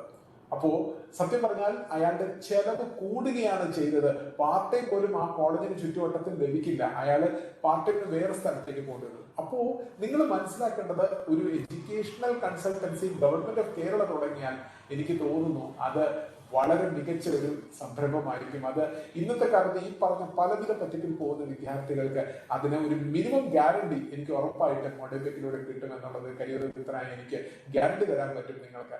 അപ്പോൾ ആ ഒരു കാര്യങ്ങൾ നമുക്ക് ഉപയോഗിക്കാം. അതിന് അവസാനമായിട്ട് ഒന്ന് രണ്ട് ചോദ്യങ്ങൾ വന്നിരിക്കുന്നതിൽ ഒരു ചോദ്യം എന്ന് പറയുന്നത്, നമ്മൾ വിദ്യാഭ്യാസത്തിന് വേണ്ടി പോകുന്ന പോലെ തന്നെ നമ്മൾ ജോലിക്കും പോകുന്നുണ്ടല്ലോ. അപ്പോൾ ഒഡെപിക്കിന്റെ സർവീസുകൾ നമ്മളിപ്പം ഒരു ജോലിയിൽ നിന്ന് കഴിഞ്ഞ് ഇപ്പം നമ്മൾ തിരിച്ചു വരികയാണ്, നമ്മൾ അല്ലെങ്കിൽ അവിടെ പോയിട്ട് വേറൊരു ജോലിയിലേക്ക് ഷിഫ്റ്റ് ചെയ്യാണ്. അപ്പൊ അങ്ങനത്തെ സാഹചര്യങ്ങളിൽ എന്തെങ്കിലും സർവീസുകൾ ഒഡെപിക്കിന്റെ ഭാഗത്തുനിന്ന് ഉണ്ടായിരിക്കും? അതായത് ചോദിച്ചിരിക്കുന്ന ചോദ്യം നോർക്ക പോലെ തന്നെ സർവീസുകൾ വേറെ ഒഡെപിക്കിന്റെ ചെയ്യുന്നുണ്ടോ എന്നുള്ളൊരു ചോദ്യം ചോദിക്കുന്നുണ്ട്. അനു സാർ അതിന് ഒന്ന് ഉത്തരം പറയുന്നുണ്ട്. ഞാൻ അതിലേക്ക് വരാം. അതിനു മുമ്പ് സജിത്ത് പറഞ്ഞൊരു കാര്യത്തിൽ അതായത് ഈ അവിടെ ചെന്ന് പാർട്ട് ടൈം ജോലി ചെയ്യാന്ന് പറഞ്ഞിട്ടാണ് കൂടുതലും കുട്ടികൾ പോകുന്നത്. എക്സാക്ട്ലി. അപ്പൊ ഏതൊരു ഭൂരിഭാഗം യൂറോപ്യൻ കൺട്രീസിലും 20 മണിക്കൂർ നമുക്ക് പാർട്ട് ടൈം ചെയ്യാൻ പറ്റുള്ളൂ വീക്കിലി. അത് ഹോളിഡേയ്സ് ആണ്. ഒരു വീക്ക് ഹോളിഡേ ആണെങ്കിൽ 40 hours വരെ ജോലി ചെയ്യാം. അപ്പൊ യു കെയിലൊക്കെ ആണെങ്കിൽ 10 pounds ഒക്കെയാണ് കിട്ടുന്നത്. അപ്പൊ നമ്മൾ 20 മണിക്കൂർ വീക്കിൽ ചെയ്യുമ്പോൾ 200 pounds ഒരു വീക്കിൽ കിട്ടും. ഒരു മാസം മാക്സിമം 800 pounds ആണ് ലീഗലി കിട്ടും. പിന്നെ എവിടെ ചെന്നാലും തട്ടിപ്പിക്കുന്ന ആൾക്കാരുകൊണ്ട് നമുക്ക് ചെയ്യാൻ പറ്റും. അത്രയേ ഉള്ളൂ. അപ്പൊ ഇതാണ് ചെയ്യുന്നത്. പിന്നെ കാനഡയിലൊക്കെ ഒരു നല്ല യൂണിവേഴ്സിറ്റിയിൽ അഡ്മിഷൻ കിട്ടണമെങ്കിൽ മിനിമം 70% മാർക്ക് വേണം യൂണിവേഴ്സിറ്റികളിൽ അഡ്മിഷൻ കിട്ടും. കോളേജസിലൊക്കെ ആണെങ്കിൽ കുറച്ചുകൂടെ കുറവുണ്ടെങ്കിൽ കിട്ടും. അത്രേ ഉള്ളൂ. അപ്പൊ ഈ 70 ഇല്ലാത്ത ആളുകൾക്ക് യൂണിവേഴ്സിറ്റി അഡ്മിഷൻ മേടിച്ചു തരാന്ന് പറയുന്നത് എല്ലാം ഭൂരിഭാഗം ഫേക്ക് ആയിരിക്കും. താങ്കൾ പറഞ്ഞ പോലെ ഏതെങ്കിലും ഒരു കാട്ടിലുള്ള യൂണിവേഴ്സിറ്റിയിലായിരിക്കും കിട്ടുന്നത്. നല്ലൊരു യൂണിവേഴ്സിറ്റിയിൽ മിനിമം ആണ് 70. അപ്പൊ ഇത് വേൾഡിലുള്ള എല്ലാവരും അപ്ലൈ ചെയ്യുന്നതാണ് സത്യം. അപ്പൊ 80, 90, 95, 99 പോയിന്റ് കിട്ടുന്ന ആൾക്കാരായിരിക്കും കൂടുതൽ അഡ്മിഷൻ. അതായത് ഇപ്പം എനിക്കിപ്പം സാറുമായിട്ട് സംസാരിച്ചപ്പോൾ മനസ്സിലാക്കിയ ഒരു വലിയ കാര്യം ട്രാൻസ്പെറൻസി ഉണ്ട് ഇവിടെ. അതായത് സത്യങ്ങൾ നിങ്ങളുടെ മുമ്പിലേക്ക് എന്താ പറയാ അത് മൂടി വെക്കുക അല്ലെങ്കിൽ അതിനെ മധുരം ചേർത്ത് പറയുകയല്ല, ഹാർഡ് സത്യങ്ങൾ അല്ലെങ്കിൽ ഒരു സത്യസന്ധമായ കാര്യങ്ങൾ നിങ്ങളെ അവതരിപ്പിക്കും. അതായത് ഇതാണ് സത്യം, ഇതാണ് നിങ്ങളുടെ മാർക്കിൽ ചെന്ന് നിങ്ങൾക്ക് ഇവിടെ കിട്ടത്തുള്ളൂ എന്നുള്ളത് പറഞ്ഞ് മനസ്സിലാക്കിച്ചു തരും. ഇത് എത്രത്തോളം മറ്റുള്ള കൺസൾട്ടൻസികൾ പറയുമെന്ന് എനിക്കറിയില്ല. എന്തായാലും സാറിനോട് ഞാൻ നമ്മുടെ ചോദ്യത്തിലേക്ക് നമ്മൾ തിരിച്ചു വരികയാണ്. അതായത് എത്രത്തോളം സാറിന് തോന്നുന്നുണ്ട് ഇനി തൊഴിലിനെ പറ്റി ഞാനൊന്ന് മാറ്റി നിർത്തിയാണ് എന്റെ മനസ്സിൽ ഇപ്പം വന്നൊരു ചോദ്യം, എത്രത്തോളം ജോലി ഈ കോഴ്സ് പഠിക്കാൻ പോകുന്നവർക്ക് അവിടെ സെറ്റിൽ ആകാനും അവിടെയുള്ള ഓപ്പർച്യൂണിറ്റീസ്, അതായത് അവിടെ കുടിയേറി മലയാളികൾക്ക് ഇപ്പൊ എല്ലാവരും ഉള്ളതാണ് കുടിയേറി ഒരു NRI ആകുക എന്നുള്ളത്, അത് ഈ യൂറോപ്യൻ രാജ്യങ്ങളിലും അതുപോലെ കാനഡ പോലുള്ള രാജ്യങ്ങളിലും അതിന്റെ സാധ്യതകൾ ഇനി കൂടുന്നുണ്ടോ എന്നുള്ളത്? കാനഡ പോലുള്ള രാജ്യങ്ങളിലൊക്കെ കൂടുന്നുണ്ട്. കാരണം അവിടെ ഈ കൂടുതലും കുട്ടികൾ പോകുന്നത് സ്റ്റേ ബാക്ക് എന്ന് പറയുന്ന ഒരു വേർഡാണ് യൂസ് ചെയ്യുന്നത്. പഠിച്ചു കഴിഞ്ഞു കഴിഞ്ഞാൽ 2 വർഷം അല്ലെങ്കിൽ 3 വർഷം അവിടെ നിൽക്കാൻ പറ്റും. ആ ഒരു കാലഘട്ടത്തിനിടയ്ക്ക് അവരുടെ ജോലി കണ്ടുപിടിച്ച് അവർക്ക് അവിടെ സെറ്റിൽ ആവാൻ പറ്റും. കുറെ പേര് രക്ഷപ്പെടുന്നുണ്ട്. ചില ആളുകൾക്ക് അത് ചെയ്യാൻ പറ്റാതെ തിരിച്ചു വരുന്ന ആളുകളും ഉണ്ട്. അപ്പൊ ആ ഒരു രീതിയിലാണ് എല്ലായിടത്തേക്കും നമ്മൾ പോകേണ്ടത്. പിന്നെ നമ്മൾ എത്രത്തോളം കഷ്ടപ്പെടാൻ തയ്യാറാവുന്നുണ്ടെങ്കിൽ ഏത് രാജ്യത്തും ജോലി കിട്ടും. അവിടെ പോയിട്ട് പഠിച്ച് MBA കഴിഞ്ഞ് കൃഷി ചെയ്യുന്ന ആൾക്കാരൊക്കെ എനിക്കറിയാം. സ്ട്രോബെറി കൃഷി ചെയ്ത് നല്ല 2-3 വീട് മേടിച്ച ആൾക്കാരെ എനിക്കറിയാം. കൃഷി ചെയ്തിട്ട് കാനഡയിൽ പോയി കൃഷി ചെയ്ത് രക്ഷപ്പെട്ട ആളുകളുണ്ട്. അപ്പൊ എന്ത് നമ്മൾ ചെയ്യുന്നു എന്നുള്ളതല്ല, അത് എങ്ങനെ ചെയ്തു എന്നുള്ളതാണ് കറക്റ്റ്, എവിടെ ചെയ്യുന്നു എന്നുള്ളതാണ് മനസ്സിലാക്കും. പിന്നെ സൈഡ് നേരത്തെ ചോദിച്ചൊരു ചോദ്യത്തിന്റെ ഒരു ഉത്തരം കൂടെ എനിക്ക് പറയാൻ കാരണം നമ്മൾ ഗൾഫ് കൺട്രീസിലൊക്കെ ജോലിക്ക് പോകുമ്പോൾ അവിടെ ഒരു കോൺട്രാക്ട് എന്ന് പറയുന്ന ഒരു സംഭവമുണ്ട്. നമ്മൾ എംപ്ലോയറും എംപ്ലോയിയും തമ്മിലുള്ള കോൺട്രാക്ട് ആണ്. അത് ഞങ്ങൾ വെരിഫൈ ചെയ്തിട്ട് ഇവർക്ക് കൊടുക്കും. പിന്നെ സൈൻ ചെയ്യുന്നത് എപ്പോഴും എംപ്ലോയറും എംപ്ലോയിയും തമ്മിലായിരിക്കും. അങ്ങനെ ചെയ്യുമ്പോഴത്തേക്കും ഈ കോൺട്രാക്ട് തന്നെ ലിമിറ്റഡ് കോൺട്രാക്ട് ഉണ്ട്. ഇപ്പൊ ഗൾഫിൽ UAE ഒക്കെ നോക്കുകയാണെങ്കിൽ ലിമിറ്റഡ് ഉണ്ട്, അൺലിമിറ്റഡ് കോൺട്രാക്ട് ഉണ്ട്. 2 വർഷം ഉണ്ടാവാം, 3 വർഷം ഉണ്ടാവാം മിനിമം. അപ്പൊ ഈ കോൺട്രാക്ട് പീരീഡ് ഉണ്ടെങ്കിൽ നമ്മളത് ബ്രേക്ക് ചെയ്ത് കഴിഞ്ഞു കഴിഞ്ഞാൽ എംപ്ലോയർക്ക് അവിടുത്തെ ഗവൺമെന്റ് കൊടുത്തിരിക്കുന്ന ഒരു ഓപ്ഷനാണ് employer can put a labour ban on the employee. Okay, അങ്ങനെ ഒരു കേസ് വരുമ്പോൾ ആ എംപ്ലോയിനെ ഹെൽപ്പ് ചെയ്യാൻ ഞങ്ങൾക്ക് സാധിക്കില്ല. വളരെ വളരെ വളരെ ക്ലിയർ ആയിട്ടുള്ള ഒരു പോയിന്റ് ആണ് സാർ പറഞ്ഞത്. ഇത് പലരും നമ്മുടെ ഇപ്പോഴത്തെ യുവതലമുറയിലെ കുട്ടികൾ ശരിക്കും മനസ്സിലാക്കുന്നില്ല. അത് നമ്മുടെ ഒരു കോൺട്രാക്ട് ഉണ്ട്, ആ കോൺട്രാക്റ്റിൽ കൃത്യമായ ചില കണ്ടീഷൻസ് പറയുന്നുണ്ട്. അപ്പൊ ആ കണ്ടീഷൻസ് ഫുൾഫിൽ ചെയ്യാതെ ജോബിൽ നമ്മളായിട്ട് റിസൈൻ ചെയ്ത് പോയി കഴിഞ്ഞാൽ അവർക്ക് നമുക്കെതിരെ ഈ പറയുന്ന ബാൻ കൊണ്ടുവരാൻ സാധിക്കും. ബാൻ കൊണ്ടുവന്നു കഴിഞ്ഞാൽ നിങ്ങൾക്ക് ആ രാജ്യത്ത് ജോലി ചെയ്യാൻ സാധിക്കില്ല എന്നുള്ളതാണ്. ഓക്കെ, അവസാനമായി വന്ന ഒരു ചോദ്യം കൂടെ ഞാൻ ഒരു ചോദ്യം എന്റെ ഭാഗത്തുനിന്നുണ്ട്, ഒരു ചോദ്യം ഇവിടെ വരുന്നുണ്ട്. ഒന്നാമത്തെ ചോദ്യം എന്ന് പറയുന്നത്, സാറേ, സിംഗപ്പൂർ, മലേഷ്യ പോലുള്ള രാജ്യങ്ങളിലേക്കും ഒഡെപെക് വരുന്നുണ്ടോ എന്നുള്ളതാണ്. അങ്ങോട്ടേക്കും റിക്രൂട്ട്മെന്റുകൾ ഉണ്ടോ എന്നുള്ളത് ചോദിക്കുന്നുണ്ട്. സിംഗപ്പൂരൊക്കെ നേരത്തെ ഒഡെപെക് റിക്രൂട്ട്മെന്റ് ചെയ്തിരുന്നു, കുറച്ച് ഹെൽത്ത് പ്രൊഫഷണൽസിലൊക്കെ ചെയ്തിരുന്നുണ്ട്. പക്ഷെ പിന്നീട് അങ്ങോട്ടേക്കുള്ള ഓപ്പണിങ് നമുക്ക് വരാതെ കുറച്ച് കമ്പനികൾ. പക്ഷെ ഇപ്പോൾ അത് വീണ്ടും ബൂം ചെയ്ത് വരുന്നുണ്ട്. പക്ഷെ മലേഷ്യയിലും അതുപോലെ തന്നെയാണ്, അവിടേക്കും ചെയ്തിട്ടുണ്ട്. മലേഷ്യയിൽ ഞങ്ങൾ സ്റ്റഡി അബ്രോഡ് കൊടുക്കാനുള്ള പ്ലാൻ ഉണ്ട്. മലേഷ്യയിൽ മെഡിസിൻ പഠിക്കാനുണ്ട്. അതായത് ഇന്ത്യയിൽ നമ്മൾ മാനേജ്മെന്റ് സീറ്റിൽ പഠിക്കുമല്ലോ. ഇന്ത്യയിൽ MBBS പഠിക്കണമെങ്കിൽ ഏകദേശം 60 തൊട്ട് 70 ലക്ഷം രൂപ ചിലവുണ്ടാവും മാനേജ്മെന്റ് സീറ്റിൽ പഠിക്കുന്നവർക്ക്. ഇന്ത്യയിൽ പഠിക്കുന്ന അതേ ചിലവ് തന്നെ മലേഷ്യയിൽ പഠിക്കുന്നുണ്ട്. ആ ഒരു കാര്യം ഇപ്പോൾ ഒഡെപെക് അതിന്റെ ഒരു പ്രാരംഭ നടപടി തുടങ്ങിയിട്ടുണ്ട്. അത് ഇന്ത്യയിലെ തന്നെ അല്ലെങ്കിൽ വേൾഡിൽ തന്നെ നമ്പർ 1 യൂണിവേഴ്സിറ്റി ആയിട്ടാണ് എഗ്രിമെന്റ് ചെയ്യാൻ പോകുന്നത്. ഒരു വിത്തിൻ 1 or 2 months അത് എല്ലാവർക്കും. അവസാനമായി എന്റെ ഭാഗത്തുനിന്ന് ഒരു ചോദ്യം. നമ്മൾ ഇത്രയും നേരം ഈ ഒരു കാര്യങ്ങളെല്ലാം കേട്ടു. എനിക്ക് തോന്നുന്നത് കേരള സർക്കാരിന്റെ ഒരു വളരെ നല്ലൊരു ഇനീഷ്യേറ്റീവ് ഈ 40 വർഷം കൊണ്ട് അത് വളരെ നല്ല രീതിയിൽ ഷേപ്പ് ചെയ്യപ്പെട്ടിരിക്കുന്നതാണ്. ഇത് നമ്മൾ എപ്പോഴും ഓർക്കാം, നമ്മുടെ മുറ്റത്തെ മുല്ലയ്ക്ക് മണമില്ല എന്ന ഒരു ആറ്റിറ്റ്യൂഡ് ഉള്ളവരാണ് നമ്മുടെ മലയാളികൾ. ഞാൻ പറയും, നിങ്ങൾ ഒഡെപെക് എന്ന് പറയുന്നത് നമ്മുടെ മുറ്റത്തെ മുല്ലയാണ്. നമ്മുടെ മുൻപിൽ നിൽക്കുന്ന ഗവൺമെന്റ് ഓഫ് കേരളയുടെ സ്വന്തം സ്ഥാപനമാണ്. ഇത് മികച്ച രീതിയിൽ അരുൺ സാറിന്റെ നേതൃത്വത്തിൽ മുൻപോട്ട് പോയിക്കൊണ്ടിരിക്കുന്നതാണ്. അപ്പോൾ ഈ ഒരു സ്ഥാപനത്തിൽ നിങ്ങൾ അതിന്റെ സർവീസുകൾ ഉപയോഗിക്കാൻ നമുക്ക് കിട്ടുന്ന സർവീസാണ്. ഇത് ഏറ്റവും ചീപ്പസ്റ്റ് കോസ്റ്റ് ഞാൻ മനസ്സിലാക്കുന്നിടത്തോളം. ഒരുപാട് ഫ്രീ, ഒരുപാട് ചീപ്പസ്റ്റ് കോസ്റ്റില്. അപ്പോൾ ഇത് നിങ്ങൾ ശരിക്കും ഉപയോഗിക്കണം. നമ്മൾ ഇതിലൊക്കെ ഞാൻ തമിഴ്നാട്ടുകാരെ ഒരുപാട് അപ്രീഷിയേറ്റ് ചെയ്യും. കാര്യം അവരുടെ നാട്ടില് അവരുടെ ഗവൺമെന്റ് കൊടുക്കുന്ന എല്ലാം പക്കായിട്ട് പിടിച്ച് വാങ്ങിച്ചെടുക്കുന്നവര്. അതുപോലെ നിങ്ങളും ഇത് നോക്കി എടുക്കണം. അവസാനമായി എനിക്ക് സാറിനോട് പറയാനുള്ള ഒരു കാര്യം, സാറിനോട് ചോദിക്കുന്ന ഒരു കാര്യം, സാർ, നമുക്ക് ഈ കുട്ടികൾക്ക് എങ്ങനെ ഒഡെപെക്കുമായിട്ട് കോൺടാക്ട് ചെയ്യാം? ഒഡെപെക്കിന്റെ ഓഫീസുകൾ എവിടെയാണ്? ഒഡെപെക്കിന്റെ ഓൺലൈൻ പ്രസൻസിൽ എങ്ങനെ കുട്ടികൾക്ക് ഇതൊക്കെ അറിയാൻ സാധിക്കും? എങ്ങനെ ഒഡെപെക്കിന്റെ റിക്രൂട്ട്മെന്റുകളെയും ഇതിനെ പറ്റിയൊക്കെ അപ്ഡേറ്റ് കിട്ടും? അത് എവിടെ നിന്ന് കിട്ടും എന്നുള്ളത് പറഞ്ഞ് നമുക്ക് ഈ ഒരു സെഷന്റെ ഫൈനൽ പാർട്ടിലേക്ക് കടക്കാം. സജിത്ത് പറഞ്ഞ ലാസ്റ്റ് പോയിന്റ്, നമ്മൾ വാങ്ങിയെടുക്കണം എന്നുള്ള ആ ഒരു പോയിന്റ് പറഞ്ഞു. പലർക്കുള്ളൊരു മൈൻഡ് ബ്ലോക്ക് ഉണ്ട്. ഈ മൈൻഡ് ബ്ലോക്കിന്റെ കാരണം എന്ന് പറഞ്ഞാൽ സർക്കാർ സ്ഥാപനം അവിടെ ചെന്ന് കഴിഞ്ഞാൽ ഒരു കാര്യം, ഞങ്ങളെ പറ്റിയിട്ടുള്ള നെഗറ്റീവ് ഈ പറയുന്ന പ്രൈവറ്റ് ഏജൻസികൾ പറഞ്ഞെടുക്കുന്നതാണ്. ഒഡെപെക് വഴി പോയി കഴിഞ്ഞ് കഴിഞ്ഞാൽ കാര്യങ്ങളൊന്നും നടക്കൂല. അവിടെ ഇങ്ങനെ റെഡ് ടൈപ്പിസമാണ്. അപ്പോൾ ഇതെല്ലാം വളരെ സ്ലോ ആയിരിക്കും. പ്രൊജക്റ്റ് ഒന്നും നടക്കില്ല, നിങ്ങൾക്ക് സമയത്തിന് പോകാൻ പറ്റില്ല. എന്നാൽ ഫാക്ട് എന്ന് പറഞ്ഞു കഴിഞ്ഞാൽ 2020 മാർച്ചിലാണല്ലോ ലോക്ക്ഡൌൺ ഇവിടെ സ്റ്റാർട്ട് ചെയ്തത്. മാർച്ച് 26 ലോക്ക്ഡൌൺ സ്റ്റാർട്ട് ചെയ്തത്. അത് കഴിഞ്ഞ് UAE ഗവൺമെന്റ് ആദ്യം ഫ്ലൈറ്റ് ഓപ്പൺ ചെയ്തത് ഓഗസ്റ്റിലായിരുന്നു. ഓഗസ്റ്റിൽ 17-ാം തീയതി ആദ്യത്തെ ഫ്ലൈറ്റിൽ ആളുകൾ പോയത് ഒഡെപെക്കിന്റെ എംപ്ലോയീസ് ആയിരുന്നു. 19 പേര്, 19 മെയിൽ നഴ്സസ് ഗൾഫിലേക്ക് പോയി. അപ്പോൾ ഒരു പ്രൈവറ്റ് ഏജൻസി ചെയ്യുന്നതിനേക്കാളും ഫാസ്റ്റ് ആയിട്ട് ഒഡെപെക്ക് കാര്യങ്ങൾ ചെയ്യും. പിന്നെ ഞങ്ങളുടെ എംപ്ലോയീസ് എന്ന് പറയുന്നത്, എന്റെ സ്ട്രെങ്ത് എന്ന് പറയുന്നത് എന്റെ എംപ്ലോയീസ് ആണ്. അവരൊന്നും നമ്മുടെ മനസ്സിലുള്ള ഒരു ഗവൺമെന്റ് എംപ്ലോയീസ് അല്ല. ഇപ്പൊ എന്റെ റിക്രൂട്ട്മെന്റ് ഹെഡ് ഉണ്ട്, ഒരു സ്വപ്ന ജോലി തുടങ്ങുന്നതിനെ സത്യം പറഞ്ഞാൽ 1 മണിക്ക് എന്ന് വേണമെങ്കിൽ പറയാം, ഉച്ചയ്ക്ക് 1 മണിക്ക്. കാരണം UK ടൈമിലാണ് സ്വപ്നയുടെ പണി തുടങ്ങുന്നത്. സ്വപ്നം ഉറങ്ങുന്നത് UK ഇറങ്ങുമ്പോഴാണ്, വെളുപ്പിന് 1 മണിക്കാണ്. ചില സമയത്ത് ഞാൻ തന്നെ സ്വപ്നയോട് ചോദിക്കും, സ്വപ്ന ഓൺലൈനിൽ കാണുന്നുണ്ടല്ലോ 12 മണിക്കൊക്കെ. സാർ അതല്ല, അത് ചെയ്തുകൊണ്ടിരിക്കുകയാണ്. അതുപോലെ എന്റെ ട്രെയിനിങ്ങിന്റെ ഹെഡ് രശ്മി ഉണ്ട്. വളരെ നന്നായിട്ടാണ് ട്രെയിനിങ് ഡിപ്പാർട്ട്മെന്റ് നടക്കുന്നത്. വളരെ ഒരു ചെറിയ തോതിൽ തുടങ്ങിയ ട്രെയിനിങ് ഡിപ്പാർട്ട്മെന്റ് ഇത് കേരളം മുഴുവൻ സ്പ്രെഡ് ആയിക്കൊണ്ടിരിക്കുകയാണ്. ഡൽഹിയിൽ തുടങ്ങി, എല്ലായിടത്തും ഇപ്പോൾ ട്രെയിനിങ് ഉണ്ട്. OET സെന്റർ തുടങ്ങി. അതുപോലെ തന്നെ സ്റ്റഡി അബ്രോഡ് നോക്കുന്ന പിങ്കി, പിന്നെ ട്രാവൽ ഡിവിഷൻ ചെയ്യുന്ന ഷിജു ഉണ്ട്. ഇവരൊക്കെ എന്ന് പറഞ്ഞാൽ ഷിജുവിനൊക്കെ വീട്ടിൽ ലാപ്ടോപ്പ് മേടിച്ചു കൊടുത്തിരിക്കുക. ടിക്കറ്റിംഗ് ഉണ്ട് ഒഡെപെക്കിന്, ഞാനത് പറയാൻ വിട്ടുപോയി. ഒഡെപെക്ക് എല്ലാവർക്കും ടിക്കറ്റ് കൊടുക്കും. നമുക്കിപ്പോ നിങ്ങൾക്കൊരു ടിക്കറ്റ് വിദേശ രാജ്യത്തേക്ക് പോകണം, അല്ലെങ്കിൽ ഫ്ലൈറ്റ് ടിക്കറ്റ് ബുക്ക് ചെയ്യണം. അപ്പോൾ ഒഡെപെക്ക് വളരെ മിനിമം ചാർജിൽ, ചില സമയത്ത് ഞങ്ങൾ ചാർജ് പോലും വാങ്ങാറില്ല, ടിക്കറ്റ് ബുക്ക് ചെയ്ത് കൊടുക്കും.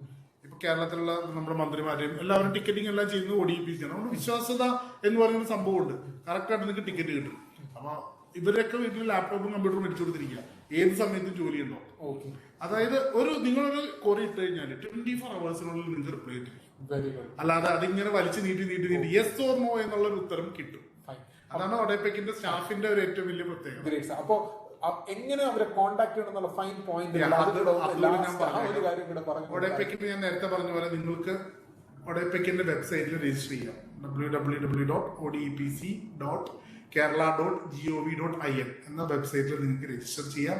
നിങ്ങളുടെ ക്വാളിഫിക്കേഷൻ അനുസരിച്ച് അതിനകത്തൊരു ചാറ്റ് ബോട്ട് വരും. 10 മിനിറ്റത്തെ കാര്യമുള്ളൂ. ആ 10 മിനിറ്റ് കൊണ്ട് നിങ്ങൾക്ക് നിങ്ങളുടെ കംപ്ലീറ്റ് ഡീറ്റെയിൽസ് അതിൽ രജിസ്റ്റർ ചെയ്യാൻ പറ്റും. അത് ചെയ്ത് കഴിയുമ്പോൾ നിങ്ങൾ എല്ലാ ജോലികൾക്കും നിങ്ങളുടെ ക്വാളിഫിക്കേഷൻ മാച്ചിങ് ആയിട്ടുള്ള ജോലികളും നിങ്ങളുടെ ഇമെയിലിലേക്ക് നോട്ടിഫിക്കേഷൻസ് ആയിട്ട് വരും. അപ്പോൾ അതിലൊരു ലിങ്ക് ഉണ്ടാവും. ആ ലിങ്കിലൂടെ നിങ്ങൾക്ക് അപ്ലൈ ചെയ്യാൻ പറ്റും. അതുപോലെ ഒഡേപെക്കിന്റെ സോഷ്യൽ മീഡിയ പേജ്, ഇപ്പം എല്ലാവരും ഫേസ്ബുക്കിന്റെ ആളുകളാണ്, ഇൻസ്റ്റാഗ്രാമിന്റെ ആളുകളാണ്. അപ്പോൾ ഒഡേപെക്കിന്റെ ഇൻസ്റ്റാഗ്രാം പേജിലോ അല്ലെങ്കിൽ ഒഡേപെക്കിന്റെ ഫേസ്ബുക്ക് പേജിലോ നിങ്ങൾക്ക് ലൈക്ക് ചെയ്ത് കഴിഞ്ഞാൽ അതിനകത്ത് എല്ലാ നോട്ടിഫിക്കേഷൻസ് ഉണ്ടാവും. ഒഡേപെക്കിന്റെ വെബ്സൈറ്റിലെല്ലാം ഏതൊരു ജോലി വന്നാലും അത് നിങ്ങൾക്ക് കാണാൻ സാധിക്കും. അതുപോലെ നിങ്ങളുടെ എൻക്വയറീസ് ഇടാനുള്ള ഫോംസ് ഉണ്ട് അതിനകത്ത് നിങ്ങളുടെ എൻക്വയറീസ് ഇട്ട് കഴിഞ്ഞാൽ ഇമ്മീഡിയറ്റ് ആയിട്ട് നിങ്ങൾക്ക് അതിന് reply കിട്ടിയിരിക്കും. Sir, thank you very much for spending this time with us. ഞാൻ പറയും, ഒരു കരിയർ കൺസൾട്ടന്റായി മനോരമയ്ക്ക് വേണ്ടി നമ്മൾ പ്രോഗ്രാംസ് ചെയ്യുന്നു. ഇത് എനിക്ക് തോന്നുന്നു ഇത് നമ്മൾ ഉദ്ദേശിച്ചതിനേക്കാളും ഒരുപാട് ഉയരങ്ങളിലേക്ക് കുട്ടികളെ എത്തിക്കാൻ സാധിക്കും. കാരണം അടുത്ത പ്രവാസം എനിക്ക് തോന്നുന്നത്, അടുത്ത ഗൾഫായിട്ട് എനിക്ക് തോന്നുന്നത് കാനഡയും അതുപോലെ നമ്മുടെ ബ്രിട്ടനും ഒക്കെ ആയിരിക്കും. അപ്പോൾ അവിടത്തേക്ക് നിരവധി തൊഴിലുകളിലേക്ക് മലയാളികൾ എത്താൻ വേണ്ടി ഗവൺമെന്റ് തന്നെ ഇങ്ങനെ ഒരു അവസരം ഒഡേപെക്കിലൂടെ ഉപയോഗിക്കുന്നത് നിങ്ങൾ ശരിക്കും അത് ഫോളോ ചെയ്യണം.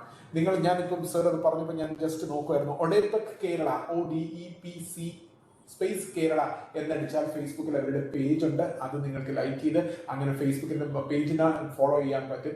അതുപോലെ തന്നെ ഇൻസ്റ്റാഗ്രാമിൽ എല്ലാത്തിലും അവരുടെ സോഷ്യൽ മീഡിയ പ്രസൻസ് ഉണ്ട്. അതിലൂടെ നിങ്ങൾക്ക് അപ്ഡേറ്റ് ചെയ്യാം. പിന്നെ ഓർക്കുക, ആവശ്യം നമ്മുടേതാണ്. അപ്പോൾ നമ്മൾ ഒഡേപെക്കിന്റെ പുറകെ നിൽക്കണം. അപ്പോൾ അങ്ങനെ നിന്നാൽ എനിക്ക് ഉറപ്പാണ് നല്ലൊരു ഭാവി. വിദേശത്ത് ഉപരിപഠനം ആഗ്രഹിക്കുന്നുണ്ടെങ്കിൽ ഇതിലും നല്ലൊരു ഓപ്പർച്യൂണിറ്റി നിങ്ങൾക്ക് ലഭിക്കാൻ സാധ്യത ഞാൻ കാണുന്നില്ല. അപ്പോൾ ഈ ഒരു സെമിനാറിന്റെ അവസാനത്തേക്ക് വരെ നിങ്ങളുടെ ചോദ്യങ്ങൾ, പലരും ചോദ്യങ്ങൾ പിന്നെയും ചോദിക്കുന്നുണ്ട്. പക്ഷെ സമയം നമുക്കില്ലാത്തതുകൊണ്ട് നമ്മളിപ്പോൾ തൽക്കാലത്തേക്ക് അത് നിർത്തുകയാണ്. എങ്കിലും ഇത്രയും നേരം ഈ ഒരു സെമിനാർ കേട്ട് നിങ്ങൾക്ക് ഓരോരുത്തർക്കും നന്ദി പറഞ്ഞുകൊണ്ട് ഈ പ്രോഗ്രാം ഇവിടെ മലയാള മനോരമയുടെ സർക്കുലേഷൻസ് ഡിപ്പാർട്ട്മെന്റ് ഓർഗനൈസ് ചെയ്തതും അത് ഈ പ്രോഗ്രാം ഉദ്ഘാടനം ചെയ്ത Ramesh sir, general manager Malayala Manorama Ernakulam circulations ഡിപ്പാർട്ട്മെന്റും, അതുപോലെ ഈ പ്രോഗ്രാം ഇവിടെ നമുക്ക് വേണ്ടി ഈ പ്രോഗ്രാം സ്പോൺസർ ചെയ്ത ഒഡേപെക്കും അതിന്റെ മാനേജിംഗ് ഡയറക്ടറായ വന്ന അനൂപ് സാർ, നമുക്ക് എല്ലാ കാര്യങ്ങളും ഇത്രയും പറഞ്ഞു തന്ന എന്റെ സാറിന് വേണ്ടി ഞാൻ നിങ്ങൾക്ക് നന്ദി പറയുകയാണ്. അപ്പോൾ thank you very much for this opportunity. Okay, and all the best for taking a right decision in your career. Thank you. അപ്പോൾ officially the programme is over.